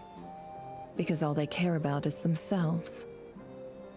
I mean, on one hand, I understand what she's trying to say here. On the other hand, it feels like she's putting together all people who lie into one category. You know? I think about a lot of people who have lied to protect other people. And lying can be a slippery slope, and there's definitely a lot of people who have lied intending to protect people, but actually doing them more harm than good. But I feel like she's, you know, kind of simplifying the situation here. All liars only care about themselves. I don't think that's the case. But in this moment, that's not the point she's trying to make. That's not the point she's trying to argue or anything. She's talking about liars who only are out for their own gain. For example, when something good falls into my lap, I don't go sharing the news around. Stops other people trying to steal it from me. The first note of that song that just started always startles me. Are you gonna call her out? Was that a lie? I have a feeling some people over there may have overheard that. So be it. They have sharp ears. I can't keep anything from them. Is that your way of saying you've warmed up to them now? Oh, is that what it looks like? What it looks like is you're starting to see us as your friends. Well, you all know my past now. And I can't simply eliminate everyone who knows too much. So I guess I just have to put up with you. For the foreseeable future, at least. Sorry for accidentally seeing your past. But also, yeah, I hope we can be friends. When you find yourself in a situation you can't control, the safest play is to keep calm and start monitoring everyone involved like a hawk. In the intelligence world, you need to have a sense of perspective and play your hand accordingly. If you understand what's at stake, please ensure my secret is safe with you. I trust you'll respect my wishes as a friend. But don't forget, I will also be watching you like a hawk. Don't worry, we will absolutely keep the secret. No worries about that. Or to summarize, sure. Very good. Oh wait! The timing with the music was Over and amazing. we've all calmed down. Paimon suddenly remembered something. What is it? After all that build-up, our mystery ally never showed up even once. Our ghostie? And then, oh my god, Act 4! The end, right there! Never mind, there's more. A noise is coming from indoors. Huh? Sounded like glass breaking? Am I imagining things? Could be a ghostie knocking things over in our rooms. Where's Flint? I'm very curious. I am very curious. Are we being teleported? So, that close colleague who stayed behind with you? What's he been up to recently? You stayed behind with you. What's he been up to recently? Dottore. It has to be one of the Harbingers, at least. Don't know, don't care. I get more normal human interaction from hanging out with Bosco too than him. Okay, it's definitely Dottore. I was tentatively thinking child, or maybe the guy who looks like Baiju. Just, you know, for some reason he popped into my mind. I don't think the rooster would be here. Because the rooster, one of them's a mayor? One of them runs a bank? Why would any of them be here except for the Pale Star Edicts? Long story short, I think it's Dottore. Although, now you mention it, he hasn't bothered me in a while. Oh no. I wonder if... He's busy, he's doing something, he's up to something. If he's disappeared without a trace, it's the biggest gift he ever gave to the world. But I somehow doubt that's what's going on. Someone they both openly disdain. It's gotta be Dottore, right? That Fatui agent in the background is really confusing me. Oh, I think it's a human standing next to a robot? No, it's a giant gun. That explains it. He won't lie low forever. So we'd better stay on guard. Okay, translation. Whoever it is, there's another Harbinger active in Notcry. Oh, how lovely. That's all we get? Oh, they're tempting us. They're giving us little hints. Listen to what everyone is talking about. Oh, yeah, sure. So, but before we move on... Okay, so the things that they've definitely sort of established for the next part of this quest. The ghosty, who might be in our room right now. Something with Durin. Just because he was the last person that the camera looked to, and then the camera lingered on him for a little bit. At a certain moment, what was that time? Were we talking about Nefer's eyes?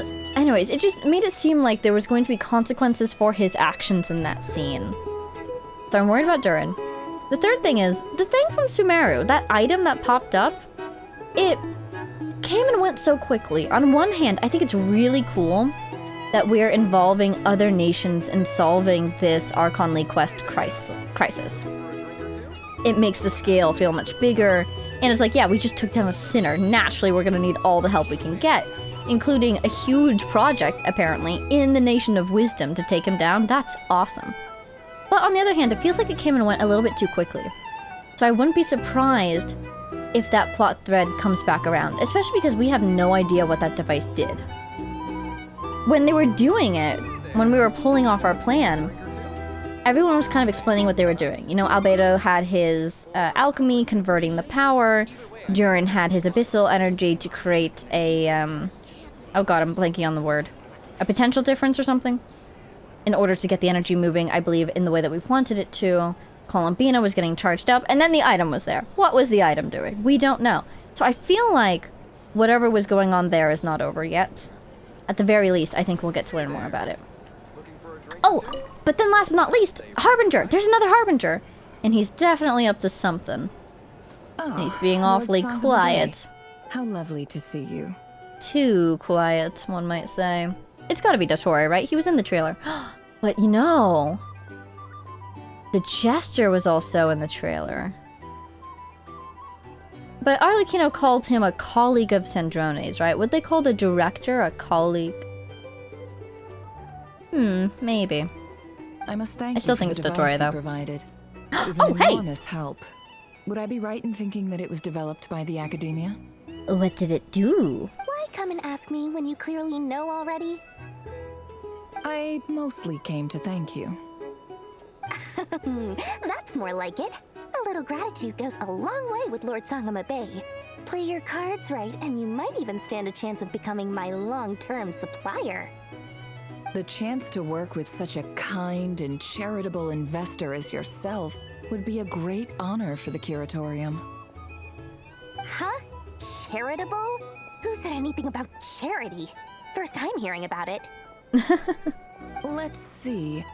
The first plot of land you purchased in Nodcry, your desert interests, and... Stop! What do you think you're doing? Exposing my investment history! She says she's not charitable, so Nefer starts listing all of the charitable acts she's been involved with. It's nothing to hide from. They're all perfectly legitimate investments. And some of the land you purchased was with the intent of building a sanctuary? Yes, I heard about that too. How did you... She knows everything. You're a curious case, Lord Sangamabe. You don't like people finding out about your good deeds, do you? That's a great look. But I'm afraid no matter how hard you try to keep things under wraps, where there's a will, there's a way. I mean, yeah, if you think about it, Nefer deals in information. Dory deals in items, actually. But when it comes to information, you can't beat the Curatorium. You did it for Sumeru, didn't you? It was empty land that was gonna go to waste otherwise. I figured if I built something there, it might at least get some use in an emergency. Is she talking about the palace? Empty land. In use of an emergency. Something that was built. Is the palace like actually some emergency bunker? Ooh, does it have underground levels? That would be cool. Disasters are capricious things. They strike without any warning. I've lost family to a disaster before, and I don't want to lose any friends or business partners if I can help it. Oh my god. We're getting so much Dory backstory. She's lost family to a disaster before. My elder sister used to dream of finding a sanctuary. Somewhere with plenty of food, water, and medicine. Where everyone could live happy lives. Elder sister, oh my god. It was something I looked into. But after discussing things with the Dendro Archon, I decided on a more effective strategy. Aww. I love Nahida. The tech people handled the tech, and Moneybags provided the Mora. It just made the most sense. Moneybags? Are you Moneybags? Who's Moneybags? It's a pity that so few people know the truth about you. Everyone says that you view everything in terms of Mora, and all you care about is growing your own wealth. On one hand, maybe she wants to control the narrative about herself, though. So, what's the problem with that? Everyone wants to be rich. It's human nature. So yes, I love Mora, and it's nothing to be ashamed of. But surely you have dreams of your own beyond just making Mora.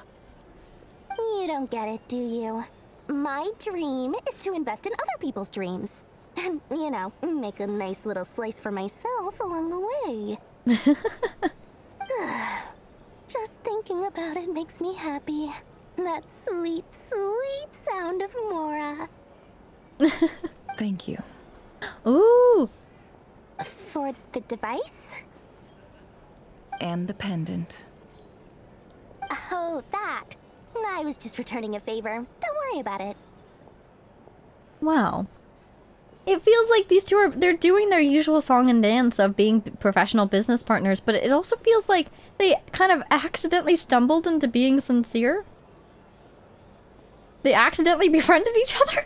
Seems like we've both been away from home for a very long time. They found common ground and all that? Yeah. So long that I barely remember what my family even looked like. I feel like the next time they meet, they'll pretend that they were never friends and that they were only building relationships with each other for the profit, but both of them will also see each other as a friend at the same time. That would be your mother, father, and sister? Are they...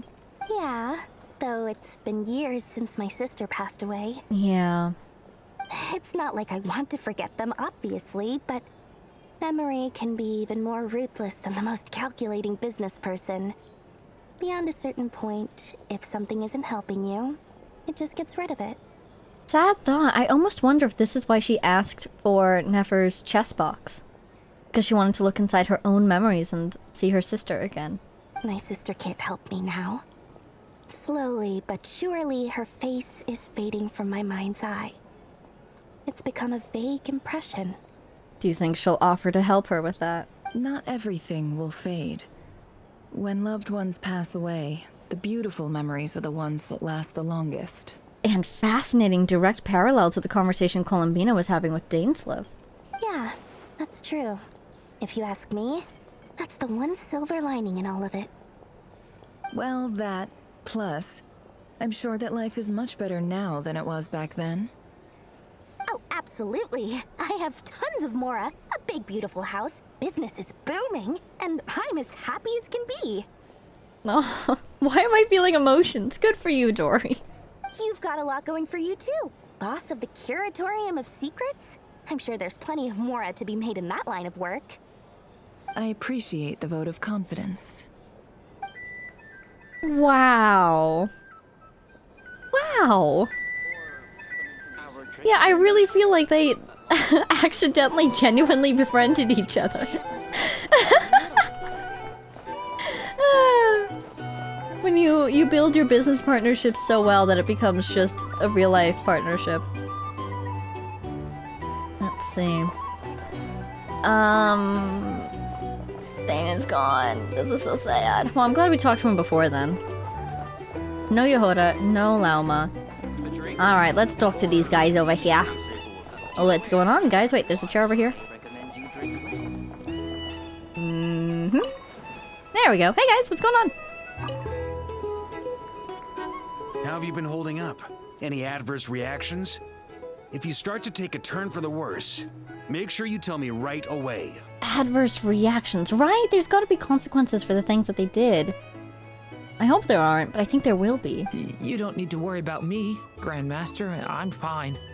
I mean, I barely did anything, so... You are lying. He's lying. He's not fine. Let us help you. What? You're too humble, young man. The way he was looking into his teacup reminded me of the scene in the trailer when he looks into his teacup and he sees this dragon form. It's the existential crisis. You played an indispensable role in the battle for Notcry. We can't thank you enough for your support. Sometimes, when people praise you, it's because you deserve it. Aww. The best thing is to accept it calmly and with grace. It's important to learn how to respond to words of admiration. Oh my goodness. He's just a baby. He's learning how to take a compliment. Let's do a quick demonstration. Albedo, that was an incredible feat of alchemy. The pressure was on, but you worked flawlessly at lightning speed to get the job done. What will Albedo say? Yes, I did. You're right. Thank you. Thank you. I can't take all the credit, though. Durin played a big part in forming the alchemical array. Oh, that's a much better response. Wonderful. See? Did you catch that? A masterclass in how to take a compliment. He acknowledged the compliment, but he also acknowledged the works of somebody else who contributed. Oh, okay, yeah. I did work pretty hard to help prepare for the battle. No point denying that.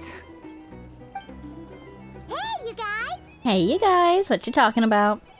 Oh, seriously, great work, everyone. You all outdid yourselves. Hey, look who's bounced back. Looking good, traveler. Well, hello, Varga. Seems like you've recovered. You won't need to take any more medication. Did I take any? Can I get you a drink? Probably water would be good. Huh? You know how to order at a bar now? You've sure learned a lot recently. You're such a quick learner. Handling a drinks order is ridiculously simple compared to alchemy. Don't worry, I'll blend into society yet. Paimon believes it. You're clearly a fast learner, just like your brother. To be totally honest though, Paimon didn't quite follow all the details when you first explained the plan to us. Don't worry, that's completely understandable. Unless you're a student of alchemy, it's hard to grasp the principle and how the process works. To put it in the simplest terms, we saw how our enemy stole the power of Kuvaki. And that gave us the idea of stealing his power to turn it against him. Oh, I love it. Use your enemy's tactics against them. When facing an enemy you have no hope of defeating, it's best not to engage them in battle.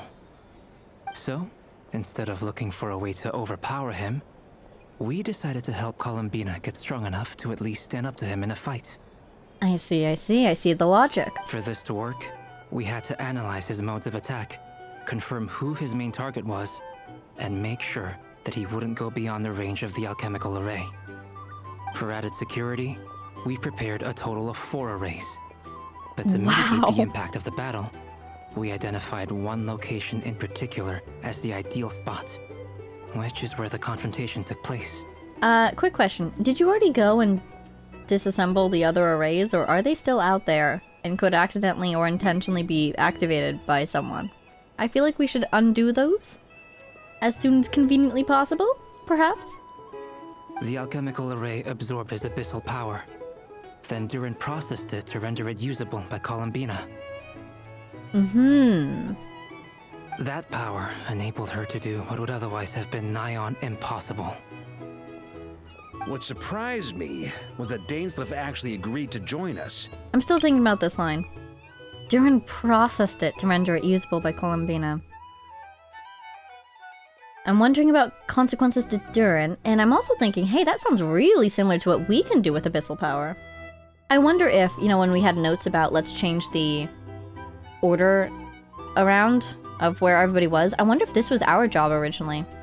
If we were processing the power. Would that mean Durin was on the front lines? Oh, goodness. Given his history with Rerir, he had every right to sit this one out. But we're extremely grateful for the decision he made. Confronting a former friend in battle. That can't have been easy. It must have been a painful choice to make. But I'm sure that making a decision was far better for him than staying in limbo. Absolutely. He was torn between 2 paths, but in the end, he made his choice and stuck to it resolutely. He doesn't strike me as the sort of person who'd stay trapped in limbo for long. Anyway, however you cut it, everyone gave a stellar performance. And now, it's time to kick back and celebrate. Alrighty, well we did our optional... Why does it feel like something's activating? Oh my god! Oh my god! That's the only reason you're here. Oh yay, more Patooey! Yes, I've thought a lot about it. And Yay! I've realized that you, me, and Arlecchino should be friends. Oh my god, exactly! Now that she's learned about how they... Like, now that she's clearer about what was going on, she's reaching out and trying to build that bridge. The question is, will Centrone reject her, though? I think this is very important, so I felt I had to come and tell you. I wonder if she would say absolutely not, but she would really mean please yes. Well, this is a new one. I'm so moved. I can't even hold my teacup. If that's all, you can leave now. No, everything she says is so perfect. I wonder if we should take this literally. She's so moved, but she's feeling too many emotions, so she wants Columbina to leave. Do you not want to be friends with me? Or is it that you prefer being co-workers? But she's demanding that she be straightforward with her. Can she do it? Will she rise to the challenge? What is this, Columbina? Are you deliberately testing my patience threshold? Right now, my politeness module is active. But if you say another word, I swear I'll shut it down. I think she wants to be her friend, but she's just too embarrassed to say it. If your politeness module was active, wouldn't you say the word please at some point? Polonia, please see Lady Columbina to the door. I think that's a blush, though. Will you still invite me to your next tea party? What? Yes, I think you will. Bye-bye, dear Sandrone. Yeah, I think all of her... Oh my god, look, there's an Oculus up there. I think all of... What are we doing there? 1 second. I think all of her dialogue is basically saying... like, will you still invite me to your next tea party? What meaning do you even need to ask? Up here, are you testing my patience threshold is... Like, why do you even need to ask me that? Isn't it obvious? Ah! Oh, I just hit the mic, sorry. She's so entertaining. Okay. Hi, we're here now, apparently. We just walked in. I guess we can do that now. Catching up with a friend? I hope I'm not interrupting.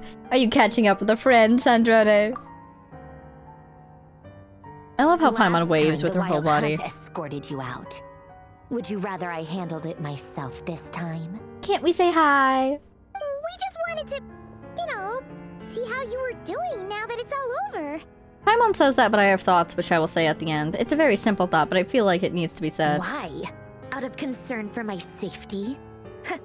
I hope you didn't seriously think that the Rerir of Silnari would be able to lay so much as a finger upon me, given how prepared I was. Glad you were so prepared. Mostly because you kind of helped us out, so we just wanted to check you were okay. Looks like all your robots are fixed, huh? I spy books and teacups on the table. Afternoon tea. So we are interrupting after all. Oh, don't you worry about that. Tea time is already a write-off. The visitor before you managed to kill my appetite. So you can eat. Can she just eat because she wants to eat? Or is she like a cyborg, half doll, half not? She's got a giant key sticking out of her back. She can't be entirely human. If you're in She the was mood just for tea, talking go about ahead and help processes. yourself. Otherwise, it's going to waste. Was it processes? What was it? Politeness module. Yeah. My coasters are still missing Unless in she was action, joking? though. Use this notebook instead. Oh my god, notebook. Take the notebook and read it. Whoa! Pretty hefty notebook. Look at all those calculations. Is this her engineering notes? You can ignore those. They're just dumb scribblings. I feel like we should learn these.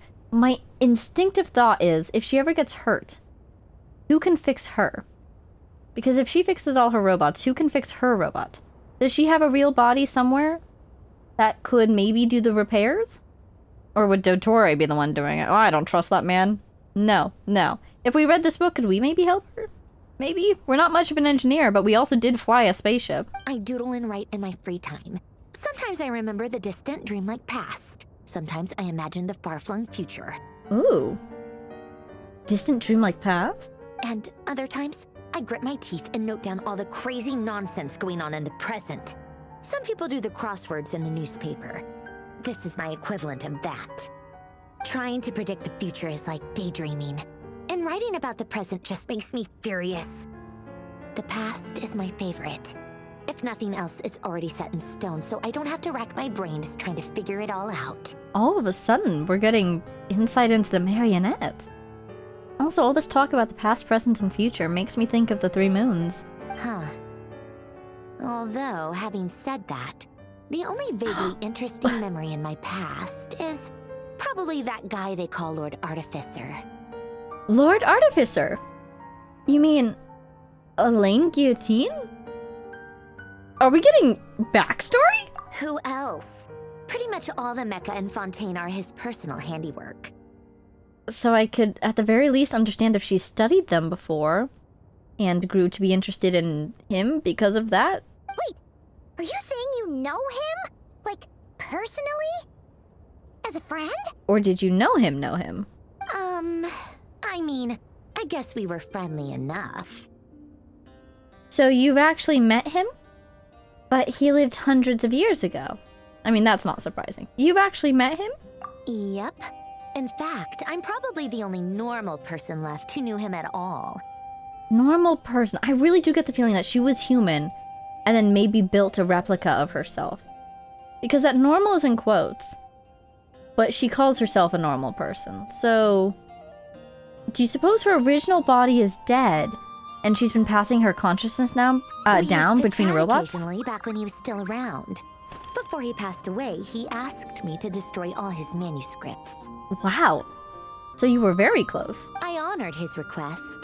But I did read through everything first before destroying them. Oh, naturally. I mean, I couldn't let the genius of Lord Artificer Alain Guillotin disappear like that. Would have been such a waste. So, that's where the formulas in your notebook are from? We should definitely not be using this as a coaster. I just told you, those are my equivalent of crossword puzzles. They're just dumb formulas that I solve for fun when I'm bored. Alain's work was like epic poetry. The formulas in my notebook are just silly little riddles in comparison. Interesting, okay. Just getting a sense for the scale of, in her perspective, their level of skills. Not that there's anything bad about them. I mean, at least, solving those riddles isn't going to hurt anyone. Except me, because I lose a few brain cells in the process. Anyway, while we're on the topic, I might as well tell you about what happened to him and his friends. Sure, please. Alain Guillotin had 2 close buddies, Renee and Jacob. What do you... They spent their childhood years together in the Narzissenkreuz Institute. Yeah, oh my god, the song! Okay. This is so cool. Like, this is... feels a little random. Not gonna lie. Where did this come from? But on the other hand, I'm gonna eat this up. Are you kidding me? A verbal recountment of what happened in the Narzissenkreuz questline, maybe? You know, more details about it? Acknowledgement in the main quest? This is so cool. They were all quite competitive, so there was some rivalry between them. But it was a friendly rivalry. On the other hand, exactly how do you fit into the story, Sandrane? What was your original name, if you don't mind me asking? She has blue eyes, right? But beneath the friendship and the rivalry ran something deeper. A sense of nostalgia for the past. Frantically refreshing my brain on what happened to all these people. On the right, that's Renee, right? And he turned into water Narzissenkreuz. Second from the right, that's Jacob, right? And he died in the tower. That's either Basil or second in command. Is that Basil? And she died in the Cataclysm, right? We have Lyris. Who's Lyris? Because the little girl is Anne, right? Or is she Mary Anne? And is the Oceanid Lyris? And they kind of absorbed each other? And then that's Elaine Guillotine on the left. And Elaine and Anne, or Mary Anne, I forget what her name was. There were a lot of Annes and Mary Annes running around in my defense. I think she's Anne. No, she's Mary Anne, because the little Oceanid went by Anne. She's his sister, long story short. And she got absorbed and became the Oceanid Marianne, kind of. Right? Her consciousness. Unfortunately, her childhood consciousness would end. The prophecy would come true. The apocalypse would arrive, and the future would never be. Actually, I'm gonna just refresh this. Okay. Because I was trying so hard to remember everything that I forgot what she said. A mad dream that would normally only capture the minds of lunatics begin to take root in their hearts. A dream of saving the world. You know an awful lot about the Narcissus Institute. And if Renee and Alain had been people of lesser wits, that dream would probably have ended up as something for them to joke about in their older years. Uh-huh. But alas, they were some of the sharpest minds around. They nurtured that dream with the full power of their intellect, and it grew into something that ate away at their souls. Yeah. The first of them to fall under its spell was Renee. Against Alain's wishes, he persisted in experimenting on a mutual friend of theirs to try and save their life. Alain did not approve and parted ways with Renee. Oh my god, are we seriously getting like a summary of everything that happened at that time? Oh my god. It's complicated. Alain wanted to believe that Renee only did what he did for the sake of their friendship. But when he told me about what happened, I could tell he still had some suspicions about Renee's motives. Perhaps the seed that would grow into a nightmare had already sprouted in Renee's mind. Even then. Fire is new. The next time they met, Renee's soul had been completely engulfed by the dream of salvation. His futile attempt to change the tide of fate only resulted in a wave that swallowed up the world, even before the apocalypse came. It's such an incredible world quest line as well, because these guys, they started as kids, but they were both such geniuses.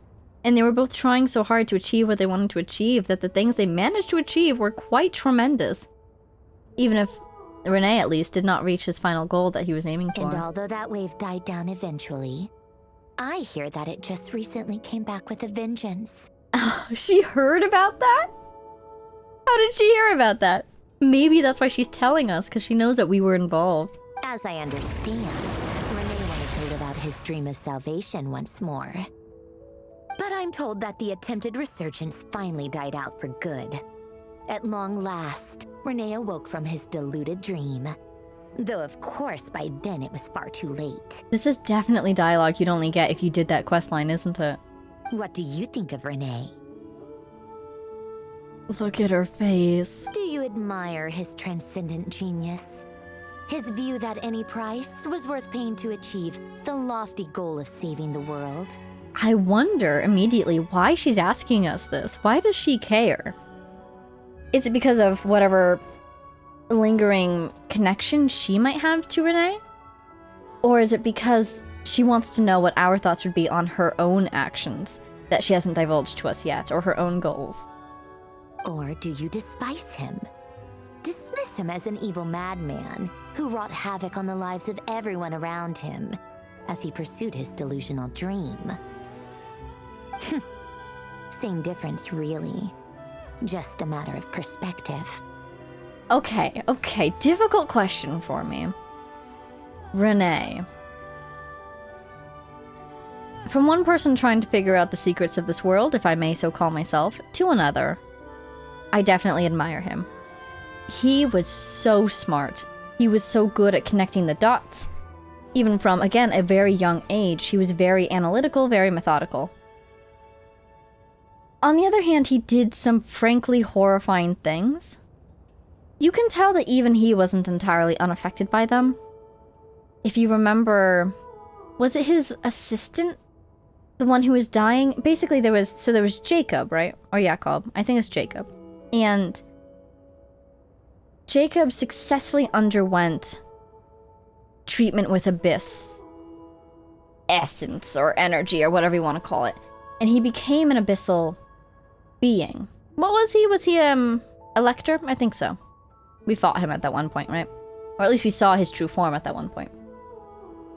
And they tried to repeat the process on their friend who was dying. but it went horribly wrong. And I'm pretty sure that's what the sludge that's still in the Narcitzenkreuz Ordo is. That's their friend, who they were trying to save. So, you know, it's things like that, where he did end up doing some horrible things. He was planning to, if I remember correctly, kind of melt all of Fontaine down into one Oceanid entity in order to survive the flood. Or something along those lines. I don't know if it was technically an Oceanid, but some sort of water-based life form. Kind of like the Phlogistonization Project. But his goals were, you know, saving everyone from the flood, but at the same time, I don't think he would have asked for everyone's permission before he did this.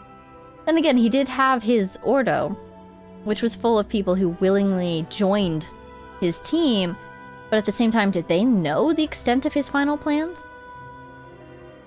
So, it's a little scary, because he was so smart, but he took it so far. But at the same time, how do you run from fate? How do you escape the fate ordained upon you by the gods? You kind of have to resort to drastic measures if you're just a guy. But then those drastic measures were pretty darn drastic.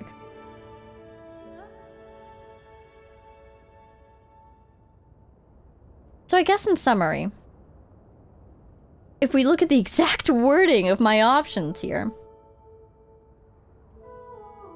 I would say I understand where he was coming from, but I guess I don't admire him. Especially because his falling out with his friends. Elaine, I guess, protested to what he was doing? Is that kind of what she said? Against Elaine's wishes. And then they parted ways. If they had stuck together, do you think they could have found a better option? So yeah, when it comes down to it, I think I could say I understand what he was trying to do. And I really respect his intelligence. But unfortunately, I don't admire him. Really? I can't tell whether that's because you disapprove of his deeds or because he failed. Or maybe you have some other reason.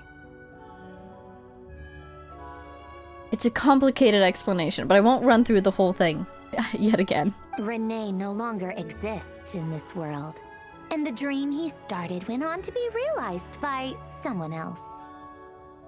What about you? What's your take on Renee? I don't like fanatics who give up their whole lives for their ideology. Nor do I like fools who let their delusions take control. Very fascinating coming from a fatuous, that is. Maybe I could understand if Renee had just been an ordinary person. But he had a sage-like intellect. And still managed to get himself lost in a labyrinth of his own desires. Anyway, that's enough about Renee. Now, moving on to Alain Guillotin, the Lord Artificer. Yes, indeed. Tell me what you think of him. He managed to put a stop to the first storm whipped up by Renee. But after that, Alain lost his friends and family. To his credit, I suppose, the loss of his family and friends was purely a tragic accident. It's not like Alain sacrificed them for his cause or anything. I think she's trying to draw a direct parallel to some of the things that Renee did. But if I remember correctly, did he lose them in the battle in Elinas? Because that's where Seymour was, and he was supposed to be protecting Marianne, right? After that, the only At least that's where he lost supporting Marianne, his I think. work was the same dream that had dragged his closest friend down to the abyss. But although the desire to save Fontaine drove him to found the Fontaine Research Institute, Alain continued to reject any form of transcendental knowledge or power. He was suspicious and fearful of it, having seen the way it had affected his closest friend. I think that formulas and machines derived solely from human intellect were the only thing that gave him a sense of spiritual comfort. Yet Alain's intellect was simply too great. It barely left him space to breathe in his lifetime.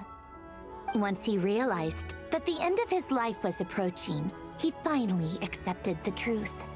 The Narcitzenkreuz Institute needed someone, and a human being, to see its story through to the end. Uh-huh. He quit working on his formulas, trading them in for the fairy tales that had played such a formative role in his childhood, but which he barely touched in his adult life. He told me that the director of the Narzissenkreuz Institute used to read those fairy tales to the children as bedtime stories. Apparently, they worked wonders at sending kids off to sleep. I think that all he wanted at that time in his life was to be able to sleep deeply without being plagued by depression. By that point, nothing else really mattered. Oh my god, it's so nostalgic to see all these places in Fontaine. At the very end, he laid down to rest in the ruins of the former Narzissenkreuz Institute orphanage, while the Fontaine Research Institute he had founded continued tirelessly with its work. Wow, wait, he's down there? He's in there? I don't recall seeing his grave. It might be unmarked. Many years after that, tensions over competing dreams would once again cause a rift, this time between members of the Fontaine Research Institute. But the actions of those fools had nothing at all to do with Alain. And that is the story of two people from the Narzissenkreuz Institute who both wanted to save the world.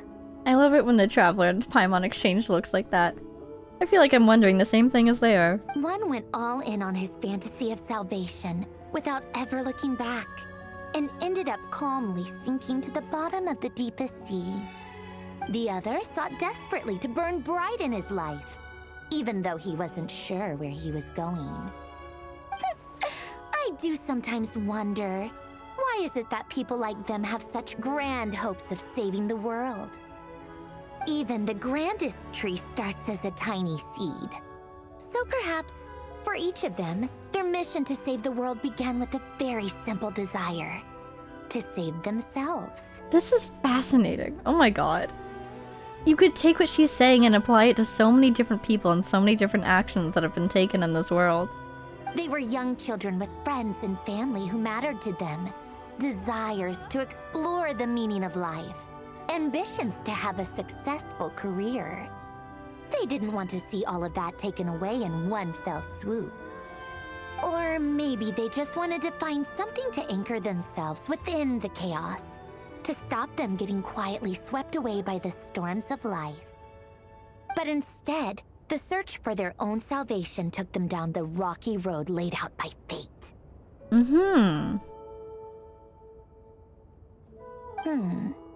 I really feel like we're getting a deep look into her own mindset right now. I feel like this will make a lot more sense after we've learned a bit more about her, because I'm wondering right now, why exactly is she with the Fatui? What are her goals? If she seems to have basically learned from others to give up on looking for her own salvation. What is she trying to do? If all these failures of those who have come before her have left such an impression on her. Do you think the desire to save oneself is enough of a justification to try and save the world? Yes, it's enough. The way you said that sounded just like Alain. I asked him the same question back when he was in his prime, putting all of his energy into his work. He gave the exact same answer as you did. She has to be... Huh. I was about to say, she has to be someone we've heard of before. If she was so close to Alain and his work while he was alive. But if she was his sister, how can that be when we know what happened to her and we know where all of her tiny little pieces went? But at the same time, she's split into so many different Annes and Mary Anns. Is this another Mary Ann, Mary Ann? Or she could have been one of the first researchers at the Fontaine Research Institute, maybe. I wonder. No elaboration, just a quick short answer before getting right back to his work. He was always that way. But then at the same time, how could she know so much about Renee?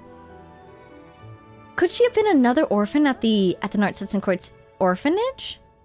And she wasn't in that core group of 4, but she knew them? And that's how she knows all this? And then maybe she also joined the Fontaine Research Institute? But she also looks so similar to Marianne. Huh. All right, tea time's over. What is your name? I owe Arlecchino a favor for telling me these stories. I'll I'll have to bring a whole sack of gifts the next time I visit the House of the Hearth. Respectfully? Yeah, right. Telling me these stories when you keep saying, oh, I asked him this, I read his formulas. She did not tell you these stories. You were there. I'm gonna go tinker with Polonia now. You guys can do whatever you want, as long as it doesn't involve interrupting me. Oh, yay. We get to leave the facility alive once again. Polonia, exit hibernation mode. Begin diagnostics. I love it when those two look at each other. It's such a fun beat. Whenever we're having these conversations that are just blowing my mind and then they look at each other, I'm like, yeah, no, I agree with you guys. I agree. I felt that in my bones. Okay, well, they're giving us freedom! My Archon quest is straight up gone, actually. So we are going to break it here. Look at that. It's Act 5 next. Let's go ahead and do this, might as well. Because we know what we're doing next. Well, actually, there's an event. You guys told me that, this event that's running in Mondstadt should be okay for me to do? I wasn't even considering it because, you know, I'm not quite caught up yet, and I assumed it would be in the new area. But I will have to take a look at that. I wonder how much time is left. Anyways, I'm just taking us over to that statue. You know, we don't even need to go to a statue. Let's just get a good view. So, so you know earlier, when I was talking about the threads that this quest has set up for the next quest? Number 1, what's up with Durin? Number 2, I forget what the other ones were. Wait, what were the other ones? Number 1, what's up with Durin? Number 2, might we see more Sumeru involvement, or at least some closure with the Sumeru involvement? It would be really cool if we could go back to Sumeru and talk to everybody who was involved in that project and learn a bit more. Number 3, new one, Sandrone backstory?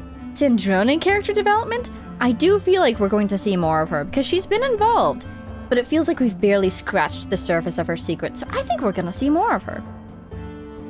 And number 4, this is the thing I wanted to mention earlier. This one feels obvious, but it still bears saying. I mean, Rerir's definitely going to come back, right? We just banished him to the moon. But we want to go to the moon. Columbina wants to go to the moon. Also, he came back from a destroyed moon once. To be fair, it probably took him a couple 100 years. But, I mean, that guy's definitely coming back. We didn't even kill him. He's just up there. Do you think if he just launched himself off the moon with enough speed, he could escape its gravitational pull, punch through the false sky of Tevat, and land back on the surface? Could he just jump down? But on the other hand, can he breathe right now? He might have a hard time moving around if he keeps dying over and over again from suffocation. What is up with the moon? What's it like up there? Anyways, so, those are my closing thoughts. Yes, we've got a bunch of plot threads that have been opened that I expect to see developed in the future. We have an antagonist who's definitely still up there. Oh, number 5! The other Harbinger who's around here, who's up to something, who's being suspiciously quiet. It's definitely Dottore, right? Dottore is my number 1 guess, with like a 90% confidence rating. And I suppose the Jester is my second. Because he was in the trailer, and he is up to things. But it feels a little bit early for him to act. He feels like kind of the big one, you know? I feel like we won't see him act until after Snezhnaya has seized the Irodnosis. That's my guess. Otherwise, it feels too early. But anyways, that is it. That's gonna be all from me for now. And we have successfully made it through Act 4 of this Archon quest. Woohoo! So, next time we'll probably do a break episode. I might check out that event. That's cool. And if I don't, I'll check to see if I have any reading things I want to do. But I think it's a good idea since we have a good clear-cut pause right here. So we don't fall too far behind on our various other to-do lists in this game. I'm fighting for my life against all these quests I need to do, guys. There's so much to catch up on. But that's the general road ahead. And that's all from me. So, thank you all so much for watching. I hope you enjoyed. A huge shout out to our Patreon supporters: Jay Blakewood, Cornerside, Power of Chaos, Mary, Edu, Giabrilia, the Loyal Servant of Her Majesty, the Tsaritsa, Ruru, Axel Iron, Jake Quenlin, Lunar, Matsen, Marcin, Marcus, Sal, Don't Call It, Brian, Warp, Summer, Mo, and Lazaria. and all of our anonymous patrons. Thank you all so much for watching. I hope you enjoyed. Thank you for all your support. We just hit 5,000 subscribers. Can you believe it? It's exactly June 1st. I almost said happy birthday, everyone, but that doesn't quite fit. Happy 5,000 subscribers, everyone. Thank you all so much for being here. And I'll see you in the next one. Kind of amazing to think about how much this channel has grown and changed since the first episode. The first episode was so different. But I'm so glad I did it. Because here we are. Hooray! I'll see you all in the next one.